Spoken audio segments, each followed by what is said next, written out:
Good evening, everyone. Thank you for being here tonight. We are at our regular council meeting, August 21st. It is 6:02. Can we get roll call, please? Mayor Didball. Here. Vice Mayor Harris. Here. Councilmember Buckland. Here. Councilmember Cardoza. Here. Councilmember Cleveland. Here. Thank you.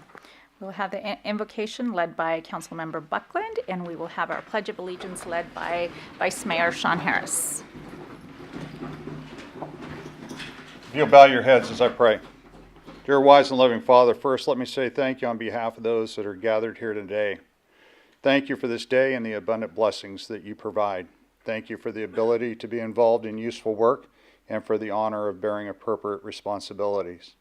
Tonight, we especially pray for the fire and police officers and those that are involved in the firefight all around our state, and as those that have died have been laid to rest this last week, we pray for their families and for their communities, for their loss, and that their loss was not in vain, but yet was a useful service to our state of California. I pray for guidance in this meeting tonight. Please give an assurance of what would please you and what would benefit those that live and work in Yuba City and the surrounding communities.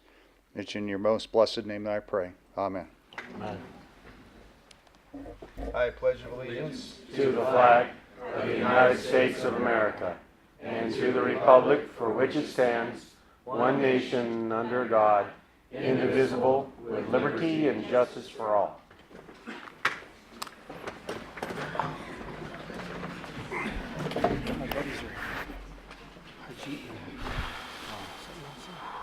All right, so tonight we have presentations and proclamations. First, we have the Marysville Stampede, Friends of the Rodeo. Looks like Jackie. And Nicole and Quincy. Okay, and Nicole and Quincy will be presenting on behalf of the Friends of the Rodeo on the Marysville Stampede.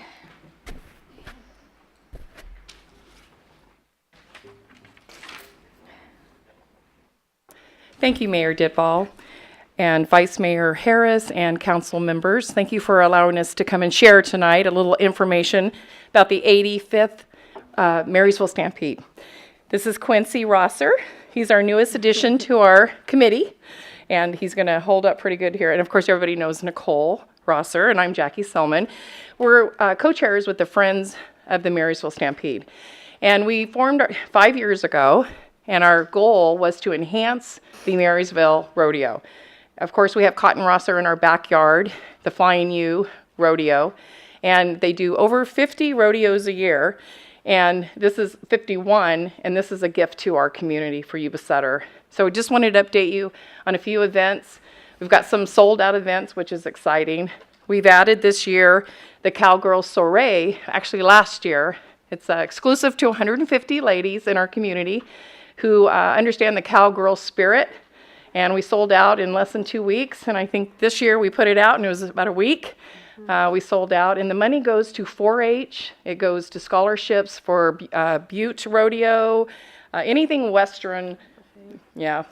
We're going to tag team this a little bit. But. Yeah, last year we were able to give some scholarships to different children, as well as give a couple $1,000s to the Marysville FFA program as well. And then at that particular lunch, we give 2 awards to local women. One is a local woman in agriculture award, and the other one is a Cowgirl Spirit award. And so we're hoping to have that as a perpetual award each year. So this year we're going to kick it off, of course, Western Wednesdays, and I hope that I can see where the, again, City of Yuba City has stepped up to the plate. All of those windows are painted for Marysville Stampede, and I think you're the ones to beat because all over town, Wendy Zapata has joined our committee, and she has created that, and it's been amazing, and we're really blessed to have her. Again, the Cowgirl Soiree is September 7th. The Cattle Drive, which will start at the beautiful town center, a little bit down by the Veterans Hall. It's going to go down Plumas Street. We have a parade this year. We're going to have high school students, the bands. We have some floats.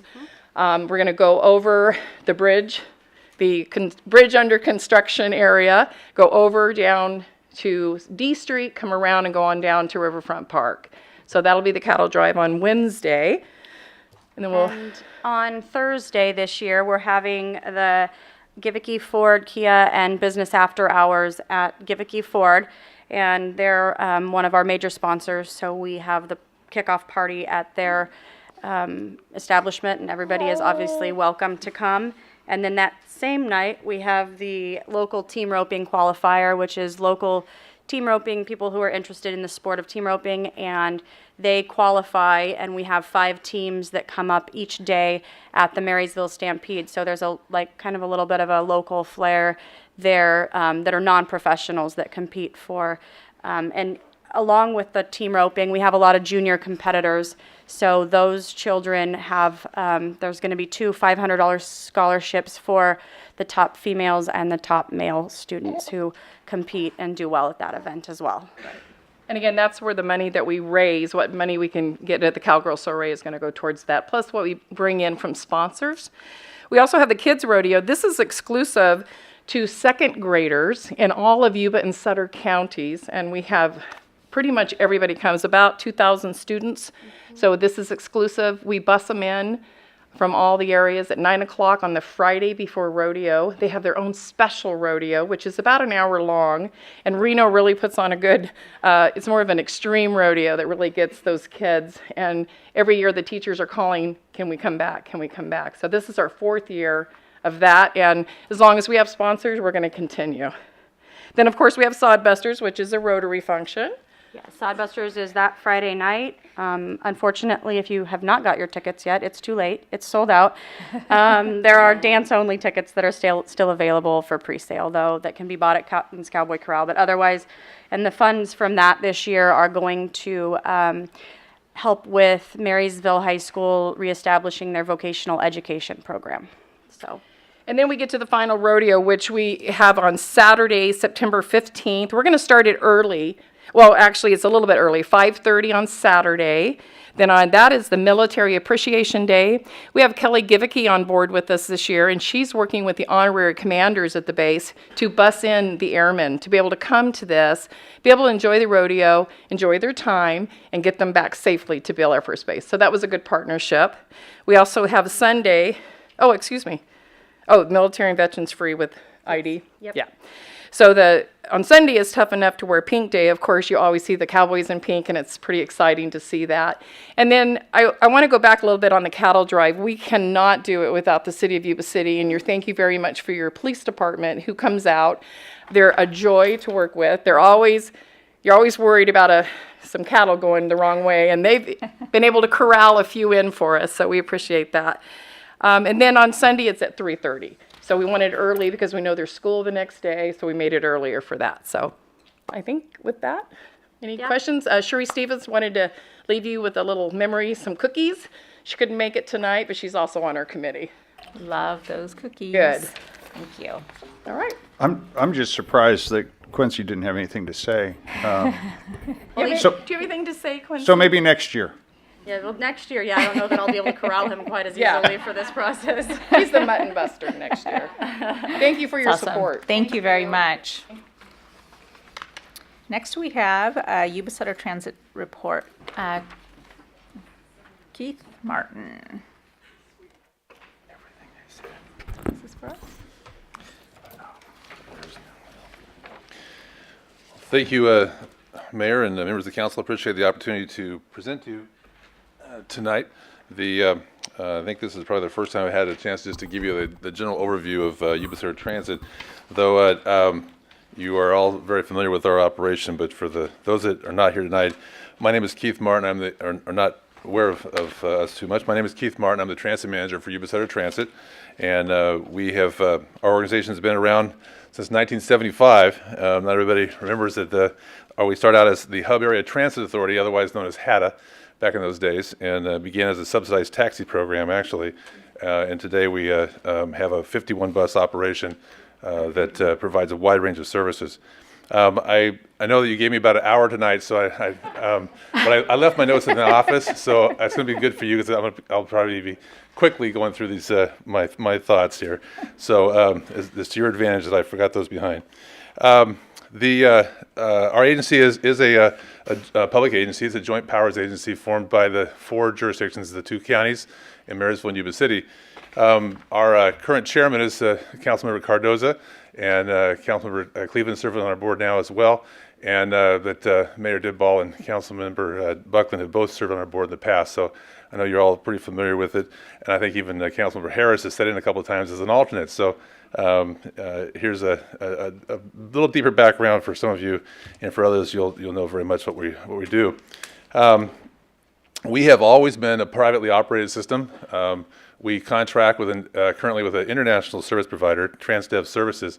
They have about 98 employees that operate our service. They provide all the maintenance staff, the operating staff, dispatchers, supervisory staff, bus cleaners, the whole works. Yuba City Transit has 5 employees, and we're responsible for the planning and monitoring, the finance and administration of the system. And we also, at the same time, provide those same services for the Regional Waste Management Authority under a separate service contract with between the 2 agencies. We have our office is based at 2100 B Street in Marysville. For those of you who've been around a while, that used to be a 7-Up bottling plant, and that we bought back in 1995 and moved into in 96 with 21 buses. Today we have 51 buses, and we operate buses ranging from 16 passengers up to 57 passengers seating capacity. So quite a lot has changed in that time period. We used to be over here on Pool Boulevard, right across the street from the CHP office, back when I first started here back in the day. The boring numbers are the budget numbers. Our budget for this next year, FY19, is about $7.4 million. And there are no other slides. That is the slide. So I give you an idea. I'm not a big slide person. $7.4 million of that, about 38% of that is funded through local sales tax funds that are provided by our member jurisdictions. About 31% of that comes from federal transit dollars for both urban and rural services. Dollars that would not come to this community if there wasn't a bus system at all. Another 16% of that comes from of our system comes from the fares paid by passengers, and then another 13% from state transit assistance, and then the balance from other miscellaneous sources. We have $11+ million capital budget made up primarily right now, and that budget varies dramatically from year to year. Sometimes it's only $1 million. This time we have 3 major capital replacement projects that we have slated for the next couple of years, and to replace buses that will have long lived their full useful life in that time period. We started the service again as a taxi subsidy program, and now we have a wide range of services that includes 6 local fixed routes that operate from 6:30 a.m. to 6:30 p.m. on weekdays, from 8:30 to 5:30 on Saturdays, and then we have a demand response service we call Dial-A-Ride that operates the same service hours. And then we also have an evening Dial-A-Ride service that's available to the general public. The Dial-A-Ride service is available only for seniors and persons with disabilities, except during the evening hours until 9:30 at night. So the only service we operate in the evening is that service. There's no service on Sundays or major holidays as well. We also operate commuter service and midday service at downtown Sacramento. There's 22 schedules a day that serve the downtown central business district. And that service has been going now since 1990, I guess, something like that. We've been providing that service, and it's very, very popular. And then we have 3 rural routes that serve the Yuba County foothills, the cities of Wheatland and Live Oak. Those 2 cities are not members of our organization, but they contract with us directly for those services, and the operating cost is provided by those jurisdictions. Over the last number of years, services have not grown a whole lot because basically the last 10 years, there's been a kind of uncertain economic conditions here locally. So our service has been mainly focused on trying to catch up with what's happened over the last years before that. We had a lot of growth beginning about 1990 with this commuter service, in 1993 with a new fixed route system. And so in the last 10 years, we've been playing a lot of catch up with that, but we have not grown the system a lot during that time period. We have done a lot of things at that time period, though, to kind of modernize the system and to prepare for future growth. And that include we replaced and upgraded our fixed route buses. The top picture there is one of our newest fixed route buses, and they all now are all low floor design, so they just you walk right in from the curb into the bus. And then we also replaced and upgraded all of our commuter buses over the last 10 years.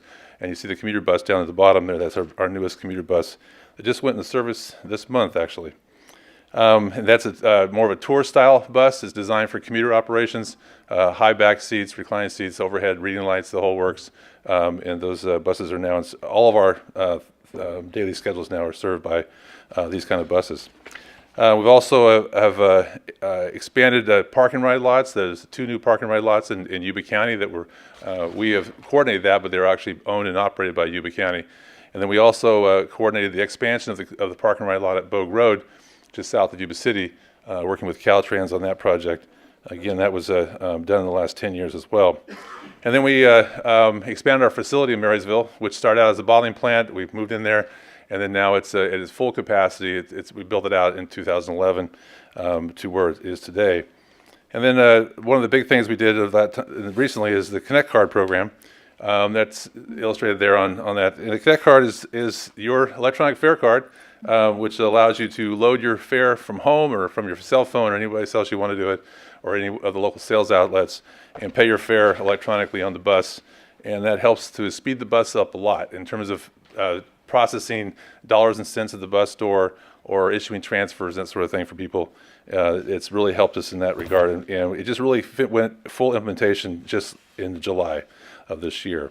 That's a 9-system regional program. It's coordinated through SACOG, or Sacramento Area Council of Governments, and the Regional Transit District in Sacramento, and we're a partner in that process. Looking to the future, let's just talk about ridership trends a little bit, because I didn't make my scribbled notes versus I'm looking here right here. The ridership trends, we had through 2015, we experienced 24 of 25 years with ridership growth. In fact, we had 12 years that ended in 2015 with ridership records set every year. And as I'm in the industry, I know that's not normal. We had a tremendous growth curve in that time period. But since 2015, our ridership has been down 3 years since that time, and for a variety of reasons, but we've also seen the same thing happen at transit systems around the state and in the region and actually around the country, and sometimes much deeper than ours. And so over the last 3 years, our ridership peaked in FY15 at about 1.3 million passenger trips, and now it's a little over 1 million trips today going into this next year. A lot of that has to do with it's hard to know why people stopped riding the bus, but we know that the fuel prices were relatively low during that time period until recently. And then we've also seen some changes that we made policy-wise and service-wise in that time period that certainly led to that. And the Connect Card program itself, we've now done away with transfers. And so that a lot of times people would ride the bus more frequently with a transfer, and it actually would be laundering transfers through the system, riding more than they needed to ride to get to the round, to try to make it into a round trip for one fare. So we know that some of this has to do with policy changes, but it also has to do with the lack of population growth. And certainly in our Sacramento service, the downtown market for employment has diminished in terms of regional importance. And so we've seen that happen as well. And the state has been moving a lot of the jobs out of downtown, chasing office rent throughout the suburban area. And we've seen people call us up, I'm not riding the bus anymore, my office got moved to Elk Grove, or got moved some other place. And so that has had an effect as well. Looking to the future, we are certainly excited about what the future holds for us, but there's certainly are risk factors involved as well. We have no immediate plans for service enhancements. Our most recent transit plans that were approved in 2008 and 2015, both were pretty modest in terms of service enhancements and those kind of possibilities. Again, without a real commitment of funding available, we didn't feel comfortable making long-term service commitments. But we are working on some projects to improve the service for the current riders and hopefully to attract additional riders in the future. Most notably is our board just released an RFP this week, actually last week, that for a computer-assisted dispatching system and an automatic vehicle location system that would allow us to greatly improve the operating efficiencies in our dispatch office, while also providing real-time information for passengers, more like what people are used to if they're using a shuttle service or Uber or Lyft type of program. where you would know where the next bus is coming. You can get alerts as to when the bus is going to be there. Those things really are people are looking for that kind of a convenience factor. If you're in a 15-story office building downtown and it's 110 degrees or pouring down rain, you want to know the bus is late before you get out to the bus stop. So that helps them a lot in that regard. And so that's going to be something we put into place over the next year. We are also working on some other projects that would enhance the local bus stops and to try to improve those as well. A lot of our bus stops are pretty modest on ditches and roadsides, and trying to provide some passenger amenities at those locations would be beneficial for our passengers. We also know that in the future that a lot of growth has been approved and or is planned, and if those projects come to fruition over time in a variety of places around the two-county region, it's going to put a lot of additional demand on transit services, especially when those projects are being located at places where there's no transit today. And so typically the first new house that moves in, there's not a whole lot of transit demand, but over time it starts to grow in that regard. For example, we currently have no local bus service in Plumas Lake. There's about 2,500, 3,000 homes down there, and we're going to be having challenges in that area at some point in time. But even if we don't see tremendous population growth in the region, we're also going to see demand for increased specialized services.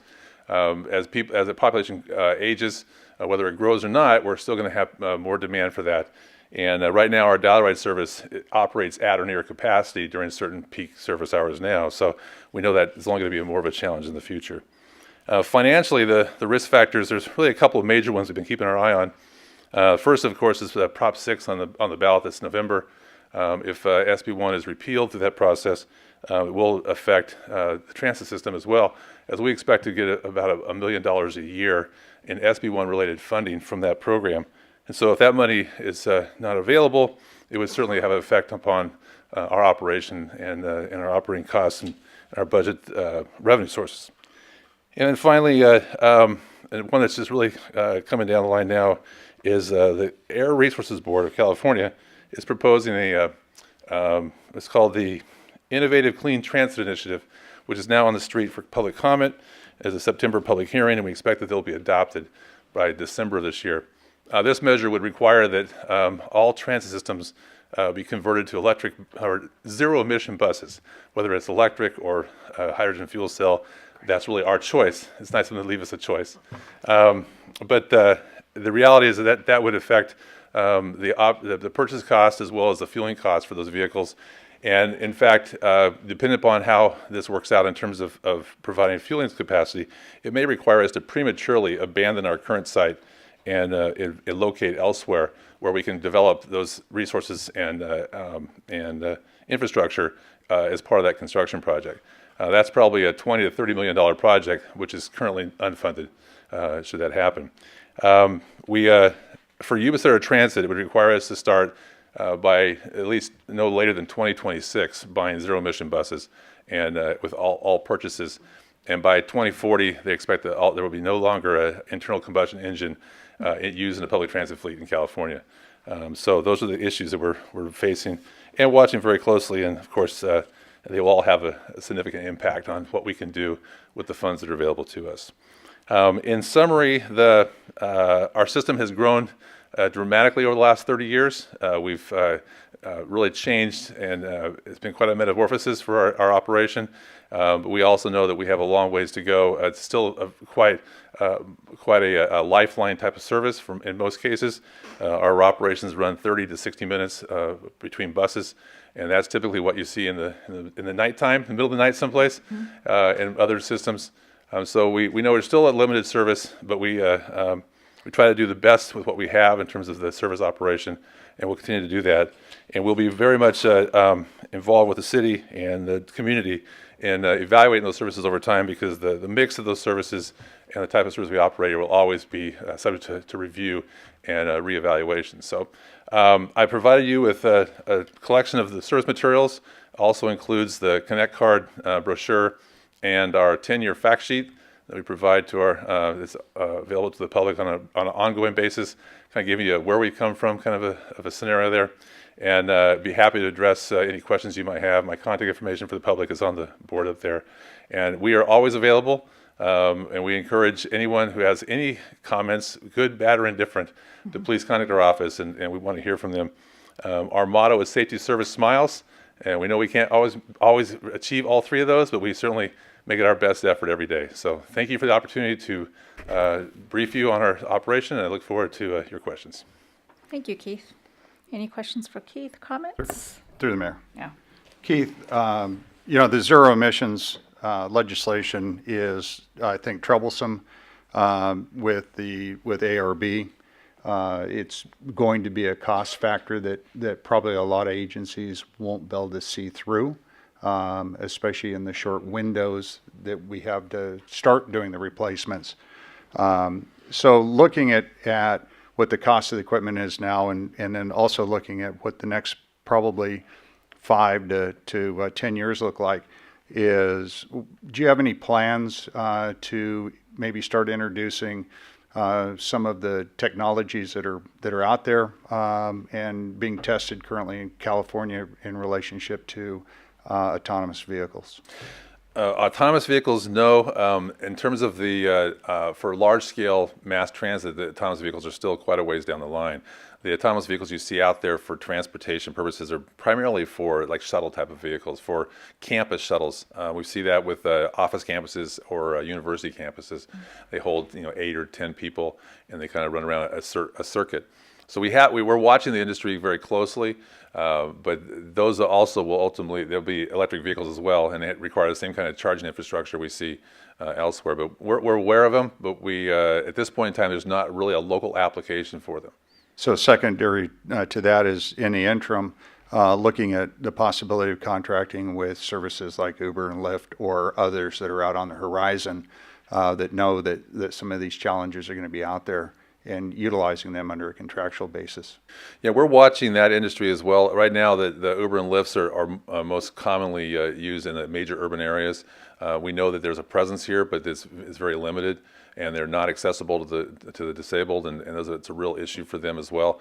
And that's kind of where they've been getting in problems in a lot of communities. But we have there's a couple of pilot projects going on right now in the San Joaquin Valley to look at something related to more of the rural services.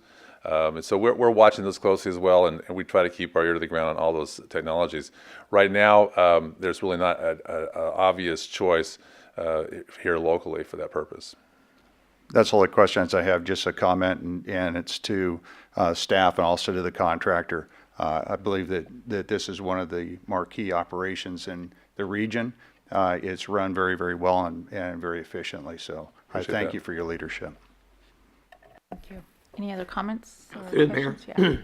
Hey, Keith, could you please let the folks in the audience let them know the cost difference between the standard bus that we're driving today and what the new zero emissions buses are going to cost in the future? Yeah, that's a scary one. The bus on top there that says Yuba City on it, by the way, it was I think that was out the door, license, tax, and everything for $435. The new buses that we're looking at, 35-foot bus, similar size bus, it's about $950,000. So that's what you're looking at. That would be fully loaded with warranties and sales tax and everything else. It's staggering. And if you went to that's a battery electric bus. If you went to a hydrogen fuel cell, it's about 1.3 million. We are looking at the possibility of we're seeking some grant funding right now. We have an application in for federal funds it's called a low-no grant for low emission or no emission grants. It's a federally discretionary program, competitive nationwide, and we have an application that's pending right now at the feds for that purpose. We're also working with PG&E because they've recently had some programs that would require them to provide some of the infrastructure to get people into the electric vehicle business, and so we're working with them as well. All these things, of course, are very pricey and time consuming, but so we hope to hear by September or in September on the low-no grant award. And even as I told my board, even though we may get awarded this money, we may decide to walk on this money because if it's just not going to be something that we can handle internally. But we thought we'd at least get our name in the hat and see what happens, and we've been working with PG&E to try to evaluate that. One of the challenges, of course, at our current facility in Marysville is when you plug in a large number of buses, maybe the first 2 or 4 is not a big deal. You start charging in 15 or 20 or 30 buses, and we might have a brownout in Marysville for all we know. So those are the kind of challenges we deal with, and we don't know the answers to those until we get down the pipe of ways. And so it kind of puts us in a kind of a risky spot. As my board knows, we don't risk much at Yuba City Transit. We try to know what we're doing before we start, and we don't lead with our faces too often. Not saying it never happens, but we still try to avoid that as much as possible. So that's what we are looking at the industry. We're watching very carefully. In fact, we're part of the group that's I actually one of the branch chiefs from CARB will be at our office at the end of this month. I said, come up and look at our site. We're a site that was developed as a bottling plant. We convert it at a minimum cost. We have about probably $5 million invested totally in a facility that's supporting 50 buses. No one else has a facility that can do that with that kind of money. And so a brand new facility costs us up to $30 million for a new facility. Come and look at our site, look at our buses, tell us, how would you do this if you were us? The problem is that it's not the staff that we're dealing with, it's the political part of this. And we do expect that this measure is going to be passed, and we'll be left to sort it out over time. So it's something that we're trying to push back as much as we can, and believe me, we're working that as hard as we can as well. Great, thank you. So Sounds- just one other comment, and maybe you could talk about the coming feature that you kind of skipped over.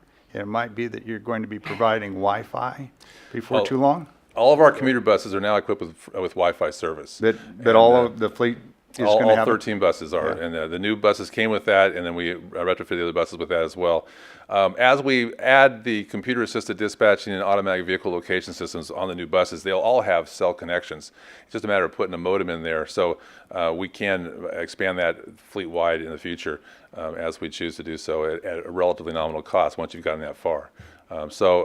It's, again, this is what people are looking for, and our commuters are burning through the gigs, I'll tell you that, as we monitor that.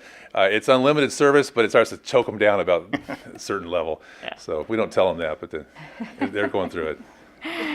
Thank you. That's a great service. Thank you very to much. have. Thank you, Keith. Very much. All right, next we have our public hearings. We have the levying assessments for Yuba City lighting and landscape maintenance districts. We have Ben Moody. All right, good evening, Mayor Didball, members of the council. The first item here, there might be potential recusal. Yeah, actually, I live in this area, so I'm going to recuse myself from this item. And I believe. I do too. Yeah. So, we will have. Looking down here, it looks like it's going to be previous past mayor, and I'll have to lead on this, so I'll let you do the lead out on it as they go out. All right, so good evening. This is an annual action that the council considers. It's a final step in a two-part process to finalize the annual levy, basically to maintain the lighting and landscape maintenance districts in the city of Yuba City and set that assessment to provide that funding. So annually we do an assessment. We look at the budget, the revenue, the expenditures.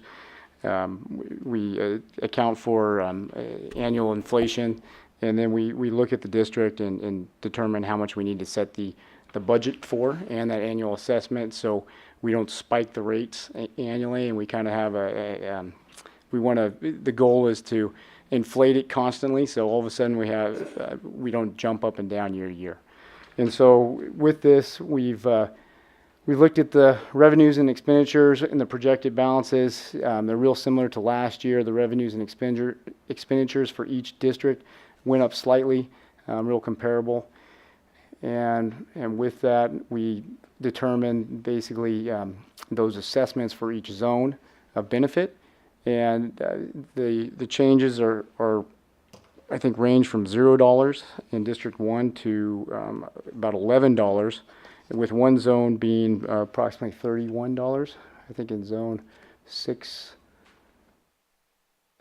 the writing's small here, but in Zone B4, so District 6 B4 is the highest change of $31, and that's associated with the Yuba College Streetlights, it's a relatively new district, so we're assessing it at the max amount so we could build up the reserve balance in there.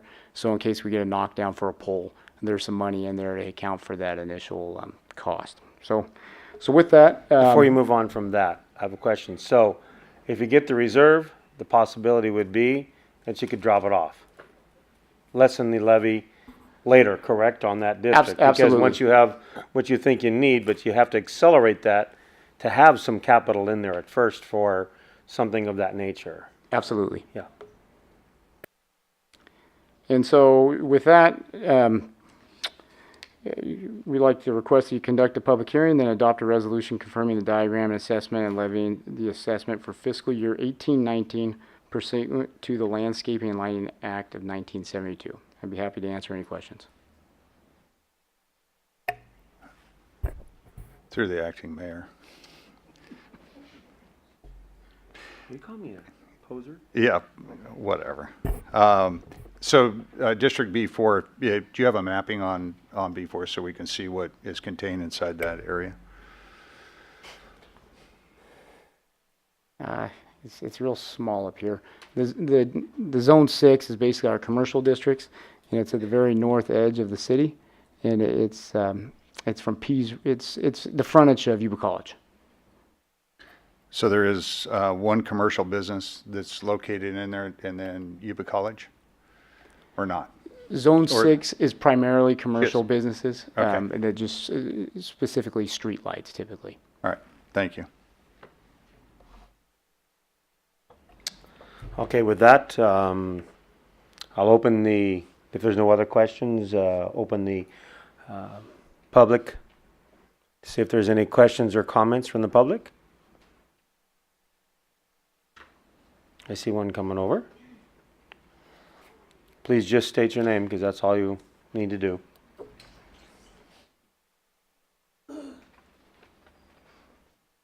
Elaine Miles, North Yuba City.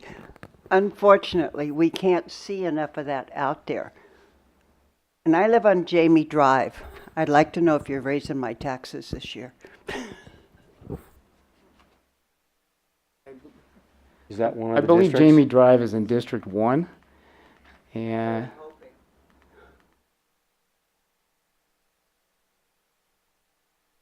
yeah. I can't see Jamie. So is Jamie Drive just west of Stabler? So I believe, well, we have the east side of Stabler. Jamie Drive? It's Jamie in there, Jamie's inside of that? 1A. Okay, it's inside of 1A. So it's okay. So 1A, it's proposed to $5 and increase $0. 1A is basically in a district that has no COLA. So when these were originally set up, District 1, particularly, it doesn't have a cost and inflation factor. And an issue with those is that we can't adjust them annually with inflation. And so the city does struggle with some of those areas to minimize costs, because what we've done is we've hit that max levy allowed, that we're not, but as prices continue to increase over time, the zone becomes underfunded. And so in the relatively recent past, we've gone out for a Prop 218 vote, because you would have to go out for a ballot measure in order to increase the rate in that district. so we haven't done it in that district yet, but when it does get to that point, we would have to be able to keep. Services are you have If we the didn't do that, the services may be at risk and diminished in being able to take care of them. correct. Okay. Ben, what's the greatest driver on the price increase? The greatest driver is really inflation with these year's adjustments, is just the cost for maintenance to pay the landscaper to put a high level of service out there that's expected, and to prune the trees. With a lot of trees growing, there's a lot of expenses with those as the trees grow up, and just PG&E rates in general. So it's really just reflects the expenditures. And in this last year, PG&E's rates have gone up significantly, and I don't want to put a number to it because there's nobody here to represent them, but I know that commercially, and that's the same rate that this would be purchased at, all went up, correct? So the streetlights, we get an unmetered rate. That's a flat rate, but it all works into the amount of kilowatts for the average year. For the goes average? up. Right. And so with these estimates, we work real closely with our community services department, that with our park superintendent, that really looks into these accounts to try to see where we could save water, see how we could be more efficient with the landscaping, and just try to maximize the use of those funds. Thank you. Anybody else? Seeing none, I'll close the public hearing and bring it back to the council. Looking for a recommendation. Move the item for approval. Do I have a second? Second. Seeing the first and a second, all in favor? Aye. Aye. Opposed? Unanimous vote. Thank you. Now, you're next again. Levying assessments for Yuba City Residential Street Lighting Maintenance District. They can come back on this one? Yes. Yes, they're come back in. And the mayor can take over. You're on a roll there, Stan. Yeah, it comes back quick.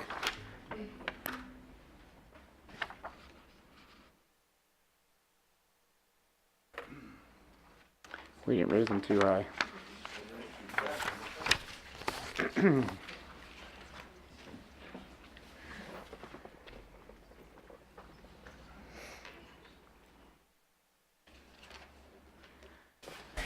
All right, so next item 4, is a very similar item. Basically, instead of including landscaping, it's just relative to street lighting. And this is where the Terra Buena and Walton area, where we've basically inherited the lights over time that when they were developed with the county. So you kind of see this area up to the northwest of the city, and then kind of the southwest side of the city. And so these streetlights are typically owned by PG&E and maintained, but we collect the funds to pay the city, to pay PG&E the power and maintenance costs. And so the budgets and revenues for this year, there has been quite a big swing with the Walton area as far as the reserve balance. That district is still recovering from an analysis a few years back where different district was getting charged lights versus the other one, so there was some accounting that was restructured, and so we're catching up on that. And with that, we're staying below the maximum levy allowed when the district was first established with the county. There's no cost inflation factor for these districts, but the max levy was set high enough that we've been able to stay below that every year and maintain the budget for the lighting and the maintenance to PG&E. And so with that, in the Walton district, we're recommending the shown rates. And then as you can see in the Terra Buena area, the rates are actually going down a little bit to offset for that accounting from the adjustment from lights being charged to a different district. So with that, I'll be happy to answer any questions. Great, thank you, Ben. Any questions for Ben from council at this time? No? Okay, we will go ahead and open this for a public hearing. Levies of Yuba City Residential Street Light Maintenance Districts is now open. If there are any members of the public who wish to speak at this time, you may go ahead and step up to the podium and state your name and your address. No one? All right. With no further comment, we will go ahead and bring it back to council. Move to approve the item. Second. Do we have a second? All in favor? Aye. Any opposition? Great, thank you. Thank you.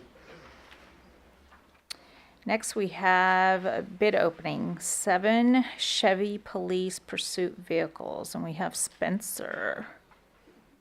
Good Hi, evening, Spencer. Mayor and members of the council. My name is Spencer Morrison, the accounting manager and city treasurer.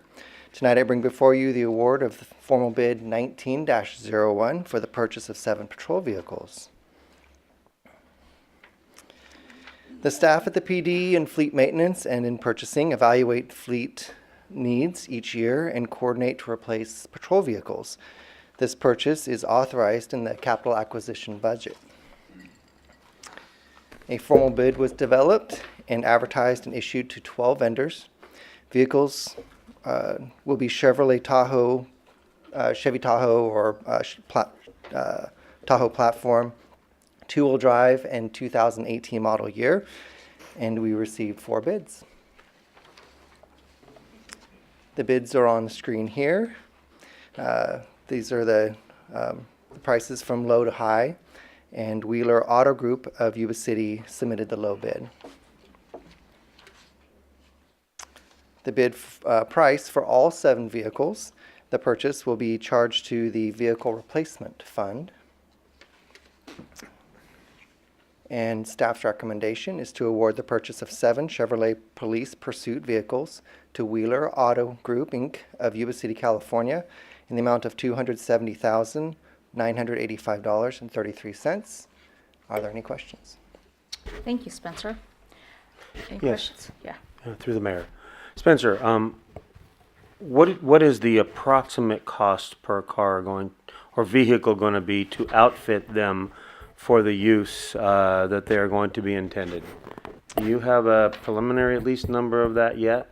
So yes, we actually, I don't have the exact number with me tonight, I'm sorry, but we did bring that to council previously, at a previous I just meeting. couldn't remember what it was. And I'm going to say that it was around $33,000. Each. Yeah. Roughly, yes. I was just telling him, and I thought it was about close to 40, so. Yeah, I couldn't Yes, remember. I and just so that's to turn what's a little bit more than a civilian vehicle into a practical working patrol vehicle. Right. Yes. Thank you. Okay. Any Through the other mayor. questions? Yes. So was Wheeler's bid, was that adjusted for our 1% take in sales tax? It did not need to be. They were already below, and what Councilman Buckland is referring to is that in our purchasing ordinance, we have the ability to discount in comparison, lower a bid price of a local dealer by 1% because the 1% sales tax will be coming back to the city. And so we would consider that a discount on the bid, and that's something that we've enacted only very, very few times. Thank you. Thank you. Any other comments or questions or action? Move to approve. Second. Okay, all in favor? Aye. Aye. Any opposition? Great. Thank you, Spencer. Pleasure. Okay, next we're going to go into public communication. You are welcome and encouraged to participate in this meeting.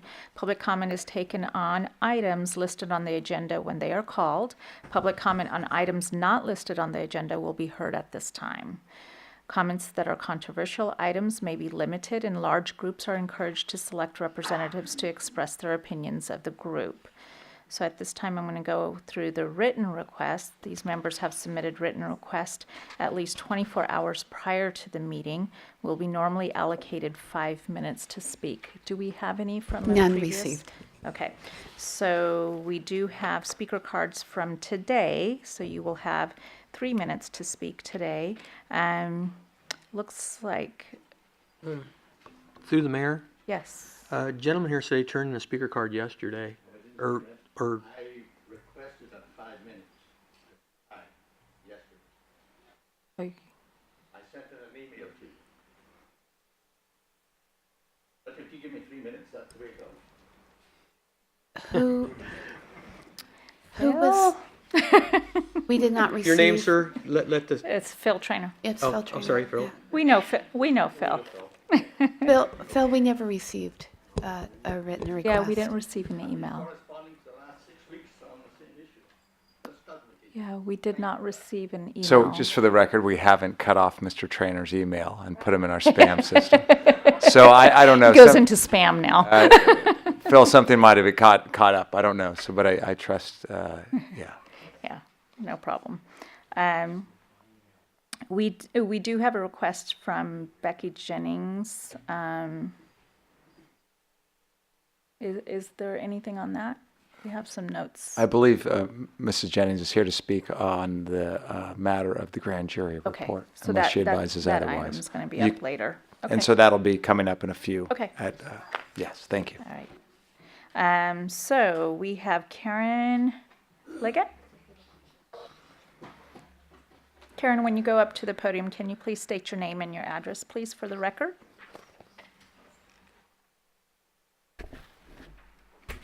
Karen Liggett, a Marysville resident, but I'm here because I've had talks with several of the city council I go against the pot industry to protect our children against them. And I've been reading in the Appeal Democrat about the boutique selling CBDs. And I've been going to the Capitol for the last 4 years on all the bills relating to this. And I know for a fact they cannot be open for business until they clear their status with the State Department and the local department. And I have concern that they may be open and selling their CBDs without the local and the state's approval. And so that's where I came to the city council today to make sure if they're not giving you guys the go-ahead from the city and the state level, then they need to be shut down. And also that one that from last year, within the last year that came to the city council, I was told they're still open for business. And so I'm wondering if they should be shut down as well. And if any of these two businesses are anywhere near the schools, because they do have a limit of 600 feet, I believe, or 1,000 feet from a school in order to be in operation. So I'm trying to make sure the children don't get access to this. And I just recently got 2 reports, a 5-year-old kid and a 12-year-old kid died from CBDs. And this was recent. So I have concern if these products are going to be safe for the children that are going to be using it. The parents are not looking out for their children. And so we as the community needs to make sure that's taken care of, to make the children safe from these drug dealers. They don't care. They want to ruin the kids' lives. They don't care. And evidently, the parents don't care. So I want to make sure the kids are safe. So if you can, check into that. If you guys, with your ordinance, if these businesses are not in compliance with your ordinance, they need to be shut down. Thank you, Thank Karen. you. Thank you, Karen. We will make note. So, Madam Mayor, I know it's not customary for your council to comment, but I've heard from several of you, so I know several of you probably want to comment on it, but just staff is addressing this on both areas. One is the police department has been working on the matter of the cannabinoids, I think it is, being sold. And then the second matter, the code enforcement and council members might have more to offer, but generally I just want to share that. So this is a matter that's being addressed. Thank you. Through Appreciate it. the mayor. The Burns Drive location has been deactivated. And the only reason I even want to speak is because Karen brought this up and the public has heard about this as being a potential site. As far as I know, it's been deactivated. There's 6 holes in the building where they removed their sign months ago. There's an exterior lock on their outside door. So I doubt that anybody was locked inside to continue their work. I don't know. I'm just assuming. But it looks as though when I first checked on it after they had deactivated their website information about Yuba City, that they have vacated unless they're running in a completely clandestine operation. They're out of here. And I know this morning I had a meeting with the operator over on Bridge Street, and the city is looking into action on that. Okay, great. Are they within schools? Aren't they within walking distance from being open for business? They're within the sphere of that school. The state of California is, as far as I know, the city of Yuba City is dealing with the State Bureau regarding that operation there. We're addressing those, all the things that have been mentioned this Terrible, evening. Thank you. Okay. It'll take a couple of days to get it worked through the system. Next, we have Philip Trainer.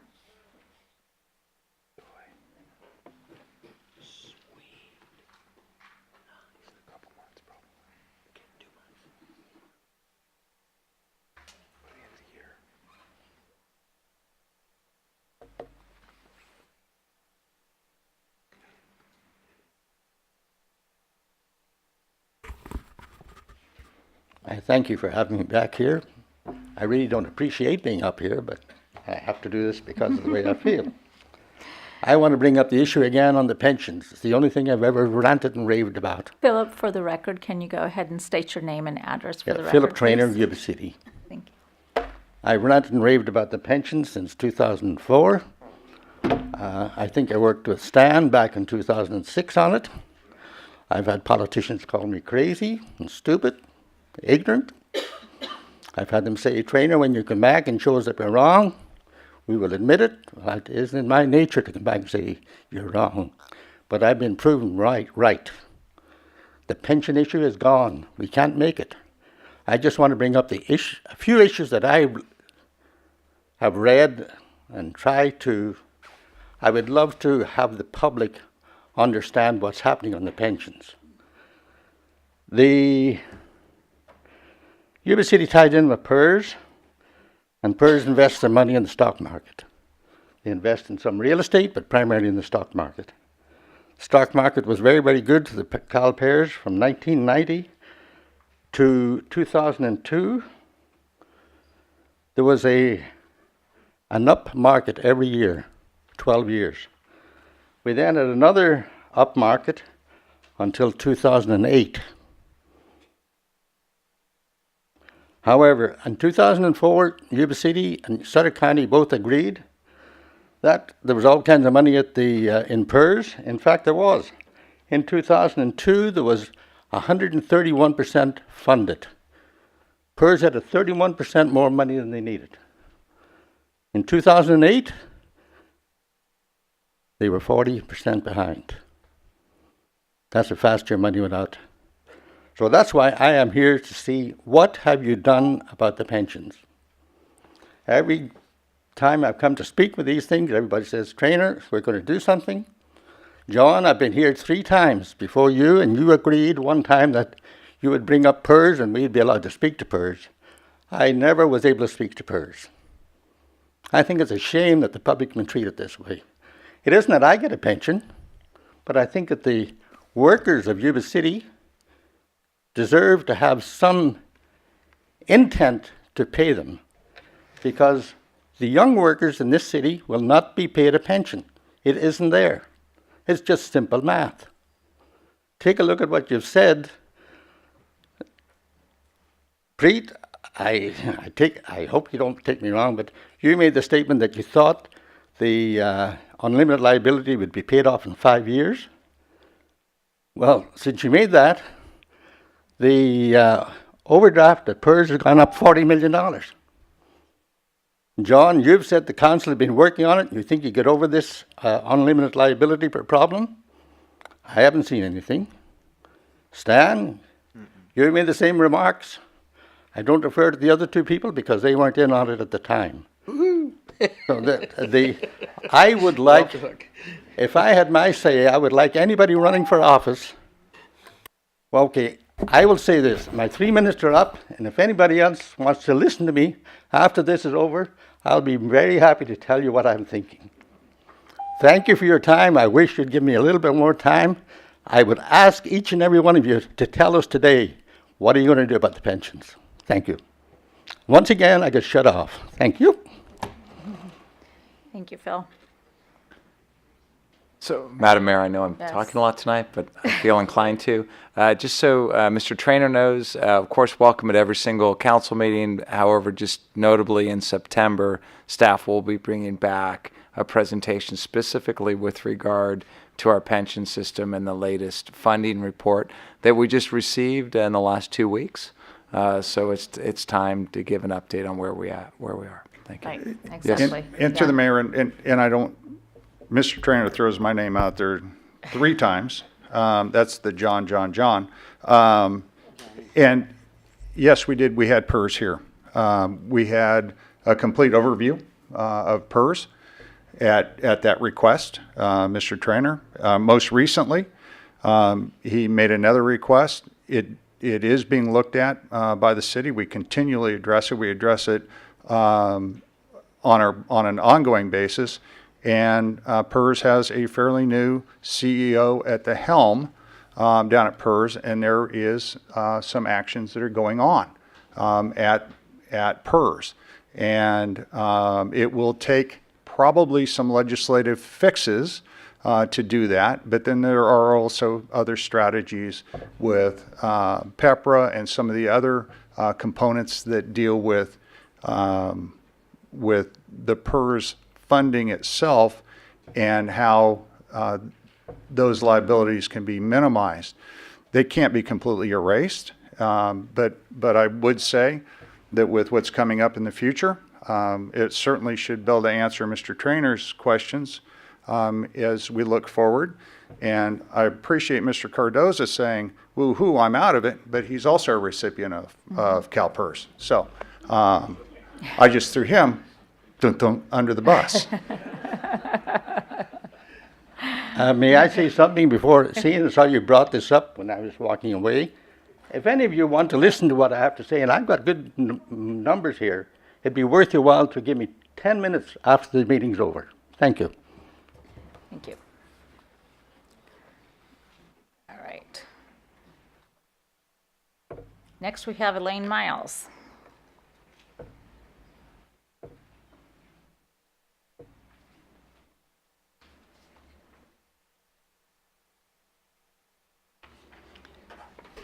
Mr. Trainer has worked on this extensively. I am a retired government employee. Elaine, can you state your name and address for the record, please? I already did previously. Elaine Miles, Yuba City, on the other one. So the timer should not count for that being repeated. But I am a retired government employee.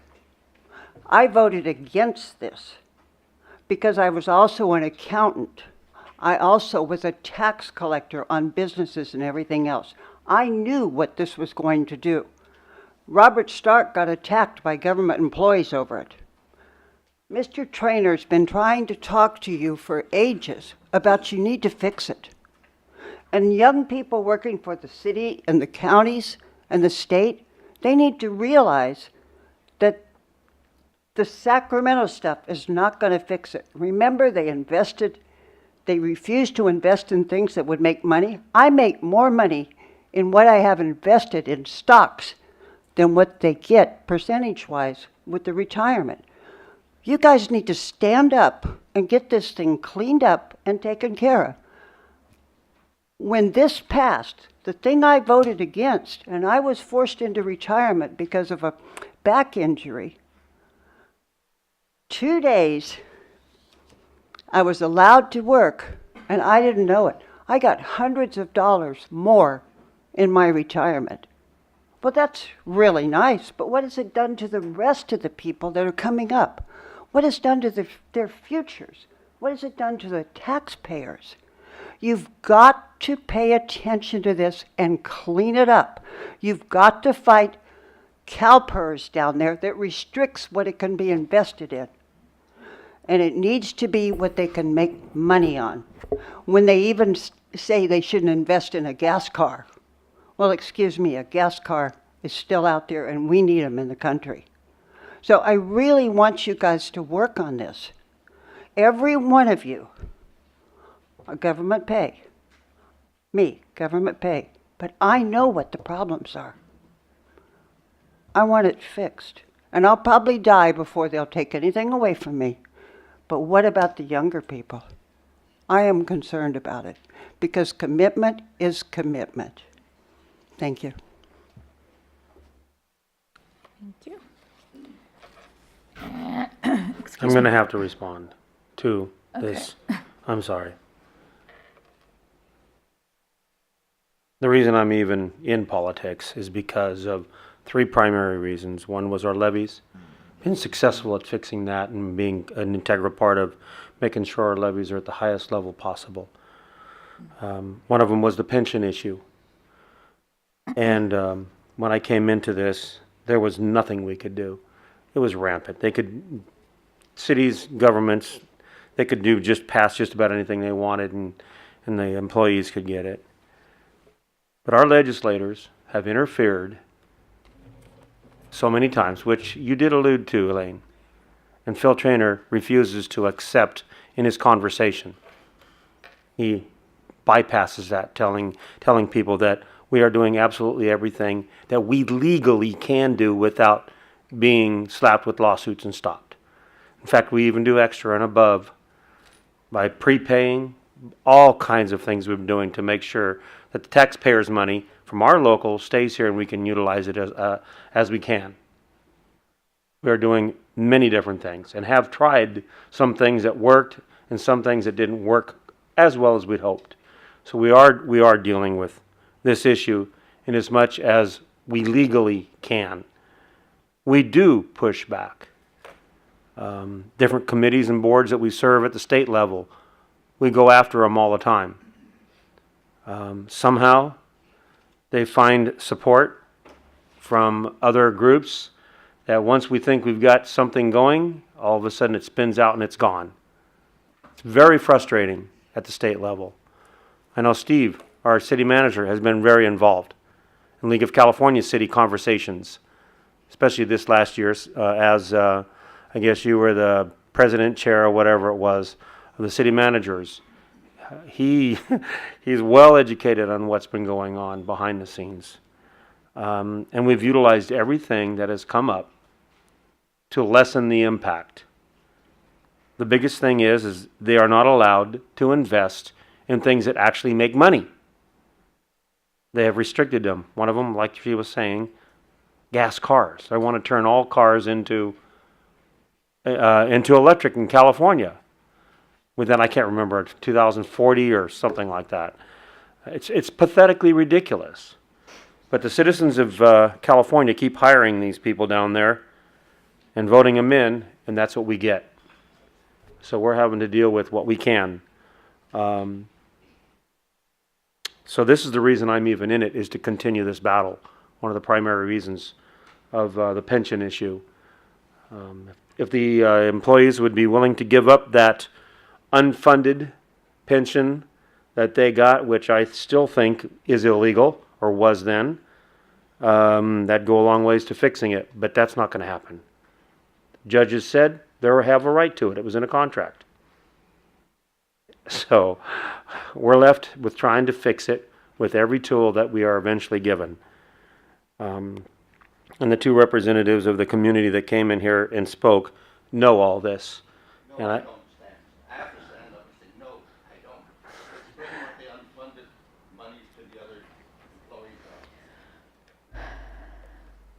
employees. You're saying, never mind, I'm not even going to go with it. I've sat with you for dozens of hours, so it's not worth talking to you anymore about it.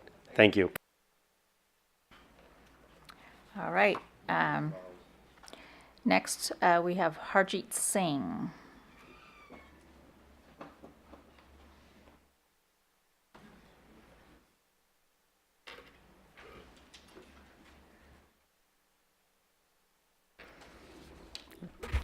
Harjeet Singh, Yuba City. Good evening, Mayor Didball, council members, residents, fellow residents. My name is Harjeet Singh, as I've stated. I am the local community organizer for Jakara Movement, which is the largest Sikh grassroots nonprofit in California. And I'm very excited to talk to you all about Assembly Bill 3179, also known as the Bilingual Services Act. AB 3179 was introduced in the California State Assembly earlier this year. Since it has received unanimous bipartisan support, it passed the Assembly floor with unanimous support, and currently it has cleared the Senate Appropriations Committee and will be heading towards Senate vote. And it is actually being sponsored by Senator Jim Nielsen, who's of our area. So the purpose of Assembly Bill 3179 is to provide bilingual services to all who need it in the regional offices of our various statewide departments. As we know, Yuba City is very diverse, and with that, many of our residents would benefit from the passing of this bill. This bill has been supported by various local organizations, whether it's places of worship such as gurdwaras, various elected officials as well, from council members in Sacramento, Fresno, Bakersfield, etc.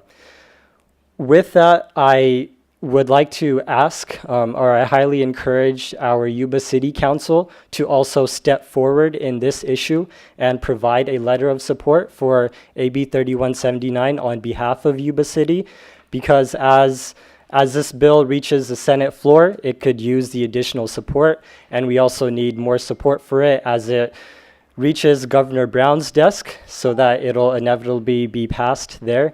And, so we just ask for the support, and, I'm available to speak afterwards with anyone who would like any additional details.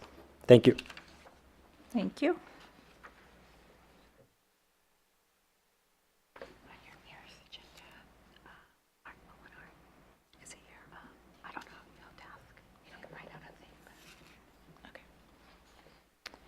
All right, and those are all the cards that I have. Is there anybody that would like to speak aside from the cards that we have?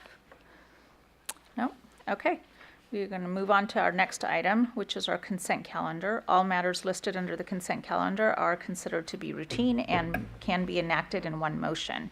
There will be no separate discussion on these items prior to the time that council votes on the motion unless members of the city council, staff, or public request any particular item to be discussed or removed from the consent calendar for individual action. Like to pull item 13 for discussion? Yes. So at this time, we're going to go ahead and pull out number 13 for a separate discussion. So we are taking action on items 8 through 12. Move for approval. Do we have a second? Okay, all in favor? Aye. Okay, any opposition? Okay, so we'll go ahead and take discussion on number 13, letter to Attorney General's office regarding the grand jury report. And we have Darren Gale.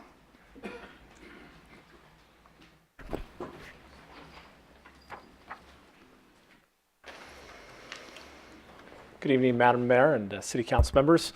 I can answer any questions that the council might have, but I believe this was pulled because we received a request from Becky Jettings, who is president of the Sutter County Jurors Association, who would like to speak on this item. Okay. Are there any questions at this time for Darren before we move on to have Becky speak? No? Okay. Becky, you're on.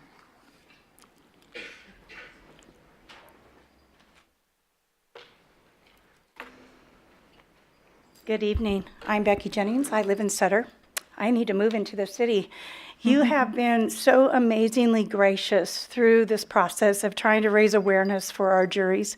We appreciate it. We thank you so much for that. As you look at the process, and I'm just talking about the process because we have tons of speculation and rumors, and I won't address those. I don't think any of us should. Really, this situation is outrageous. It's the only time in the history of California that we are aware of that an entire grand jury had to resign because they were being blocked from performing their duties. We have some great members here from that jury. I want you to look at them. I hope they'll stand up for me. They're all amazing citizens of this community. Please, just for a half a second, because I really think that we need to thank them for their work, because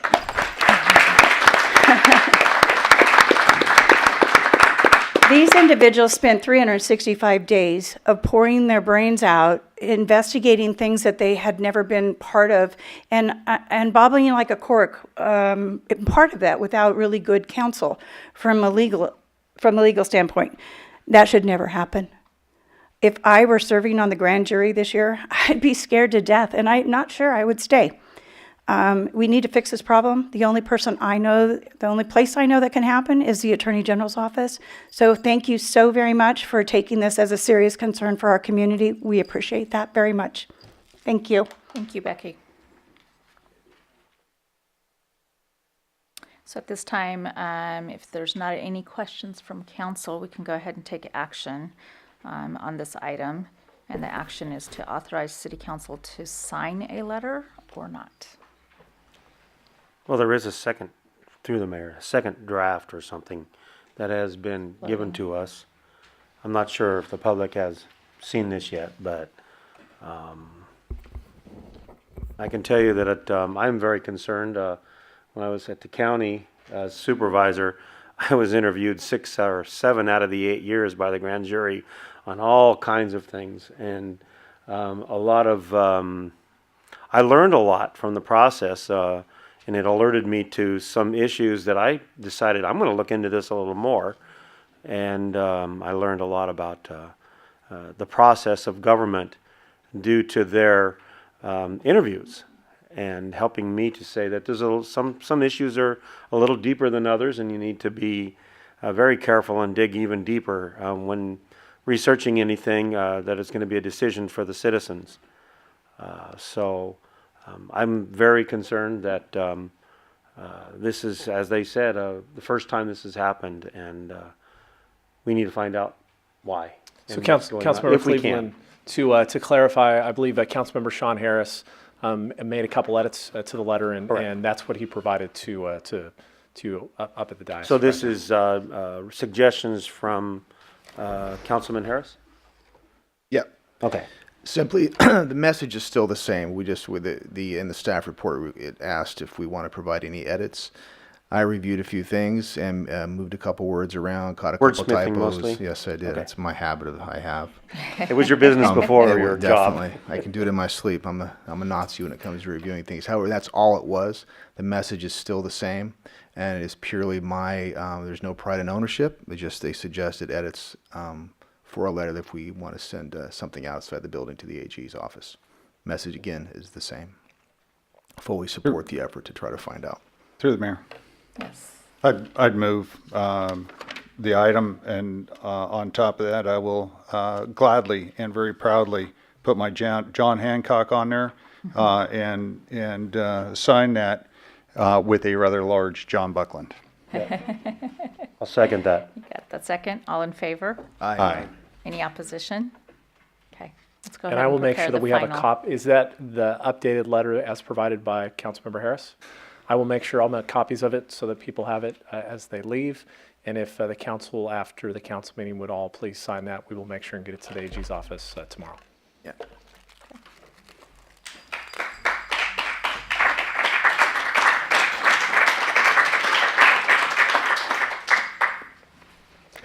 While we have a lull, thank you guys for your service and everything you've been through for this. We appreciate it.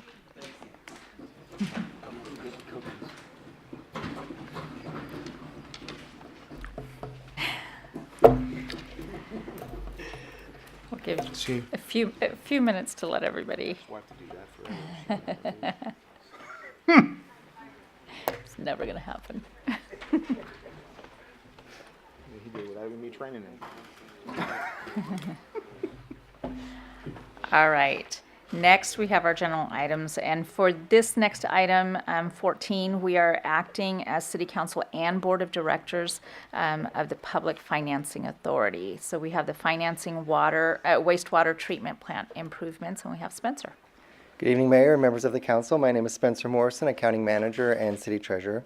I'm bringing before you tonight the 2018 Wastewater Revenue Bond Staff Report, which will provide funds to rehabilitate and replace aging equipment and treatment process units.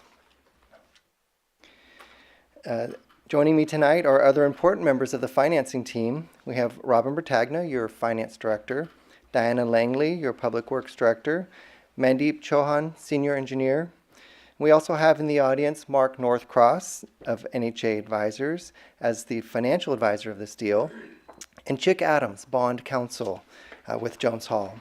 Both of these gentlemen and their staff provide invaluable guidance in this very complex process. Other staff contributors were Darren Gale, Arnaldo Rodriguez, Lynn Hale, and Jamie Tusky of the water plant. These staff members provide important input and support throughout the process. And to speak about these the projects themselves, please welcome Senior Engineer and Project Manager Mandeep Chauhan to the podium.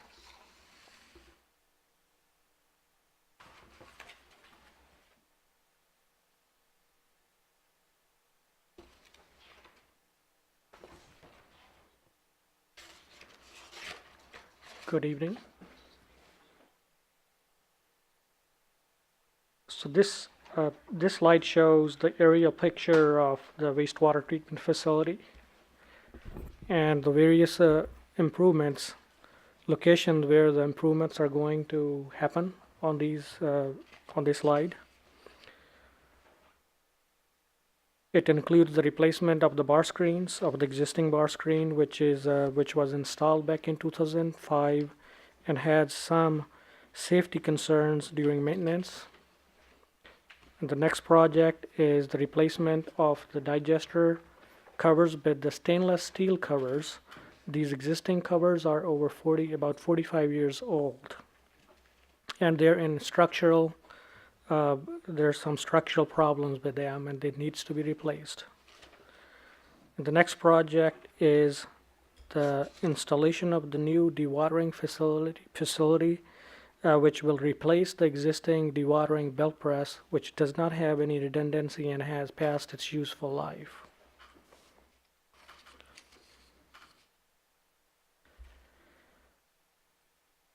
So the council authorized the Public Works Director to advertise for the bids, and the bids were advertised in June, and the bids were opened on July 31st. 5 bids were received, and staff is estimating at this time the total construction cost of $23.6 million of this project, and the staff will be providing a better estimate on during the award presentation and the staff through the staff report, which will be happening, anticipating that will happen in October. And award will be bought before the council in October, as I stated. The Public Works has been working on this improvement project for many years. The 2006 wastewater master plan update identified the needs for the digester improvements as well as the SCADA improvements. SCADA is a control system, automation system for the wastewater treatment facility.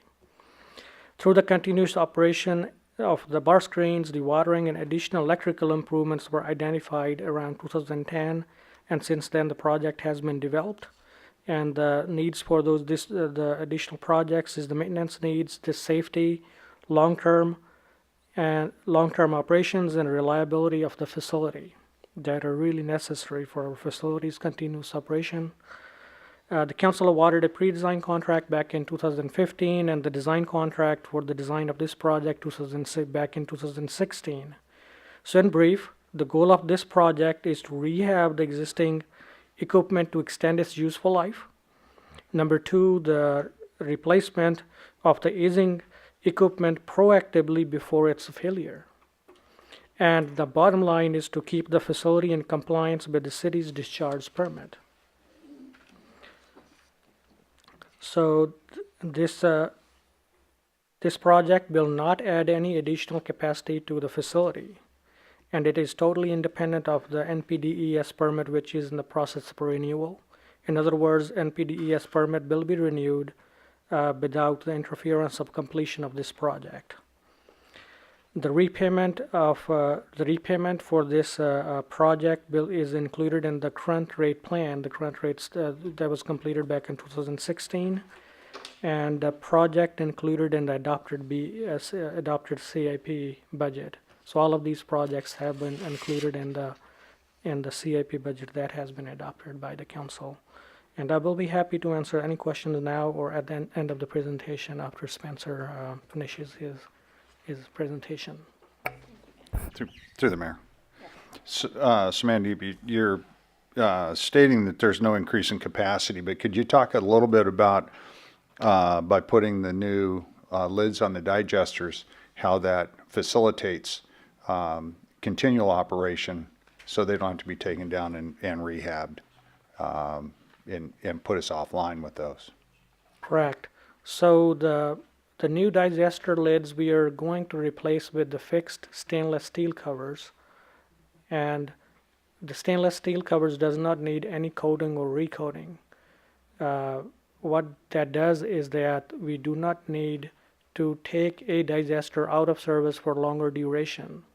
If we don't take that action now, then that will necessitate to add a new digester at the cost of $8-9 million in today's dollars. So with this project, we are delaying and postponing the addition of additional digester. Thank you for that answer. Thank you. Any other questions, comments? Okay. All right. So the revenue bonds, we're looking at, these revenue bonds will provide funding for project construction, engineering and construction management and contingency, and then other financing costs such as cost of issuances and underwriter fees and discounts. We're looking at a maximum of $26 million to cover all of these costs, again, as a maximum, not knowing exactly how what the bid award is going to be.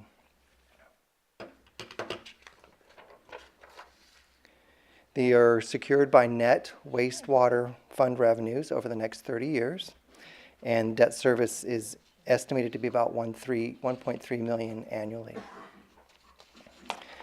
As you follow along at these meetings and read the financials throughout the recent years, you also know that the wastewater funds have experienced historically healthy funds, appropriate rate setting, the plant that has a capacity for more connections, and the funds themselves in the most recent CAFR, that'd be the 16-17 CAFR, had $107.8 million in assets and liabilities of about $39 million. This slide shows that the financing team forecasts a debt service coverage ratio above the 120% requirement as long as we have revenue and expense projections out there, which you'll hear us every time we come talk about bonds and debt service. You'll hear that 1.2 or 120% figure. Last week, this financing team made a credit presentation to S&P during which we demonstrated strong coverage and liquidity, showed consistent and long-term commitment to reviewing rates, and this council has set them at appropriate levels, explained that the fund's largest ratepayers are stable, mentioned that a high percentage of the revenues are fixed, namely, if you think about residential rates, the residents have fixed sewer rates each year. And we're looking for a AA- with a stable outlook, which would be a small improvement on our current rating. So the recommendation for the Yuba City Public Financing Authority will be to authorize issuance and sale of 2018 wastewater revenue bonds for a maximum of $26 million. And for the City Council, the recommendation is to authorize issuance and sale of 2018 wastewater revenue bonds for a maximum of $26 million and approve related documents and actions. Do you have any questions from myself or this great financing team that we've assembled here tonight? Great, thank you, Spencer. Any questions at this time for the team? Just question for Spencer. So Spencer, the financing strategy is a solid strategy that we've used in the past, correct? It gets all the financing in place to be able to do this work, and we're not just simply playing with monopoly money. Am I correct? I would say that's very accurate. Thank you. Any other questions or comments for Spencer? I have or a question anyone? real quick through the mayor. What are the bond percentage expectations, or are we going to have to wait for that? Because I know we have worked very hard to improve our ratings and show the stability, which is showing just the fact that we have a AA-, which means it's, you know, like having two A's and just not quite the A plus and stuff. And we've worked very hard to be stable, strong, and get our ratings up. And we've saved by refinancing because of that, millions of dollars over a period now for a few years and into the future. So very strong in our financial endeavors to pay or have the taxpayers' money not wasted in any way, shape, or form. In fact, actually taking $1 and getting $1.10 for it, $1.20, if we can do that. And I think we do actually do that because of our good ratings. So what is the bond expectations? I'm going to yield the microphone to Mark Northcross with NHA Advisors. Looks like he's already stepped up. Thank you. Great question. We do not know the actual interest rate until the bonds are sold at competitive bid. That's actually a legal term for bond sales in California. And we're going to use that legal technique, and it really is similar to a public works contract. we, at a particular time certain, we will accept bids from the bond underwriting community, and the lowest interest rate bid wins the bid. So it's been used for years. It went out of fashion after the financial meltdown in 2008 for good reason. It's back, so thank God. So you'll get the full story, and you'll see who the covers and all that were. So the question, though, is what do we estimate the interest rate is? The competitive bid will be in September. Right now, I'd say the all-in interest rate we estimate, giving effect to the cost of issuance, the front-end costs, equivalent to APR on a home mortgage, is about 3.9%, okay? And we think we're being conservative, but we're guessing what the future is going to be. But the bond market has been relatively stable. And for 30-year fixed-rate money under 4%, that's a good number. Really good. So, yeah, that's what we hope for. So. Great, thank you. Thank you. And then I'm having another kind of a question. Being that this is, I guess, what we call a municipal infrastructure bond, and that's usually considered stable, long-term funding for investors that want to save and not take high risks on anything.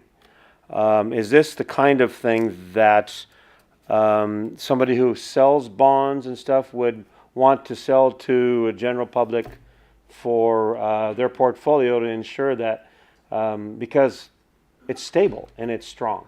Yes. Utility revenue bonds, water and wastewater, are amongst the most secure bonds in the United States.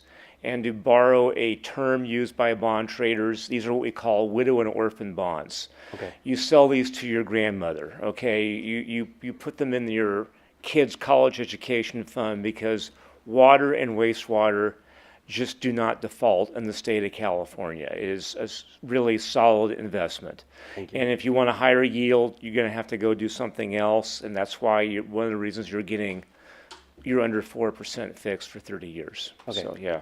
Thank you very much. Great. Thank you. Any other questions, comments? Okay, thank you, Spencer. We will go ahead and bring it back for action.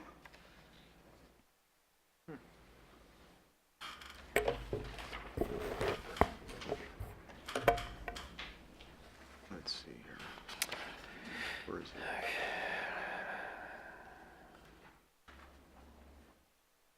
The mayor moved to approve as staff recommendation. Okay, Move forward. do we have a second? I'll second it. Okay, all in favor? Aye. Any opposition? Okay, great, thank you. It was obvious I was for it. Next, we have item 15, 2018 sewer collection system rehabilitation, various locations for the project, approval of plans and specifications. Ben Moody. All right, so this is kind of follows on the tails of the wastewater bonds, but what I have before you is a project. We have a rehabilitation project. Annually, with the rates, we program about $1 million into our CIP program for maintenance on our collection system.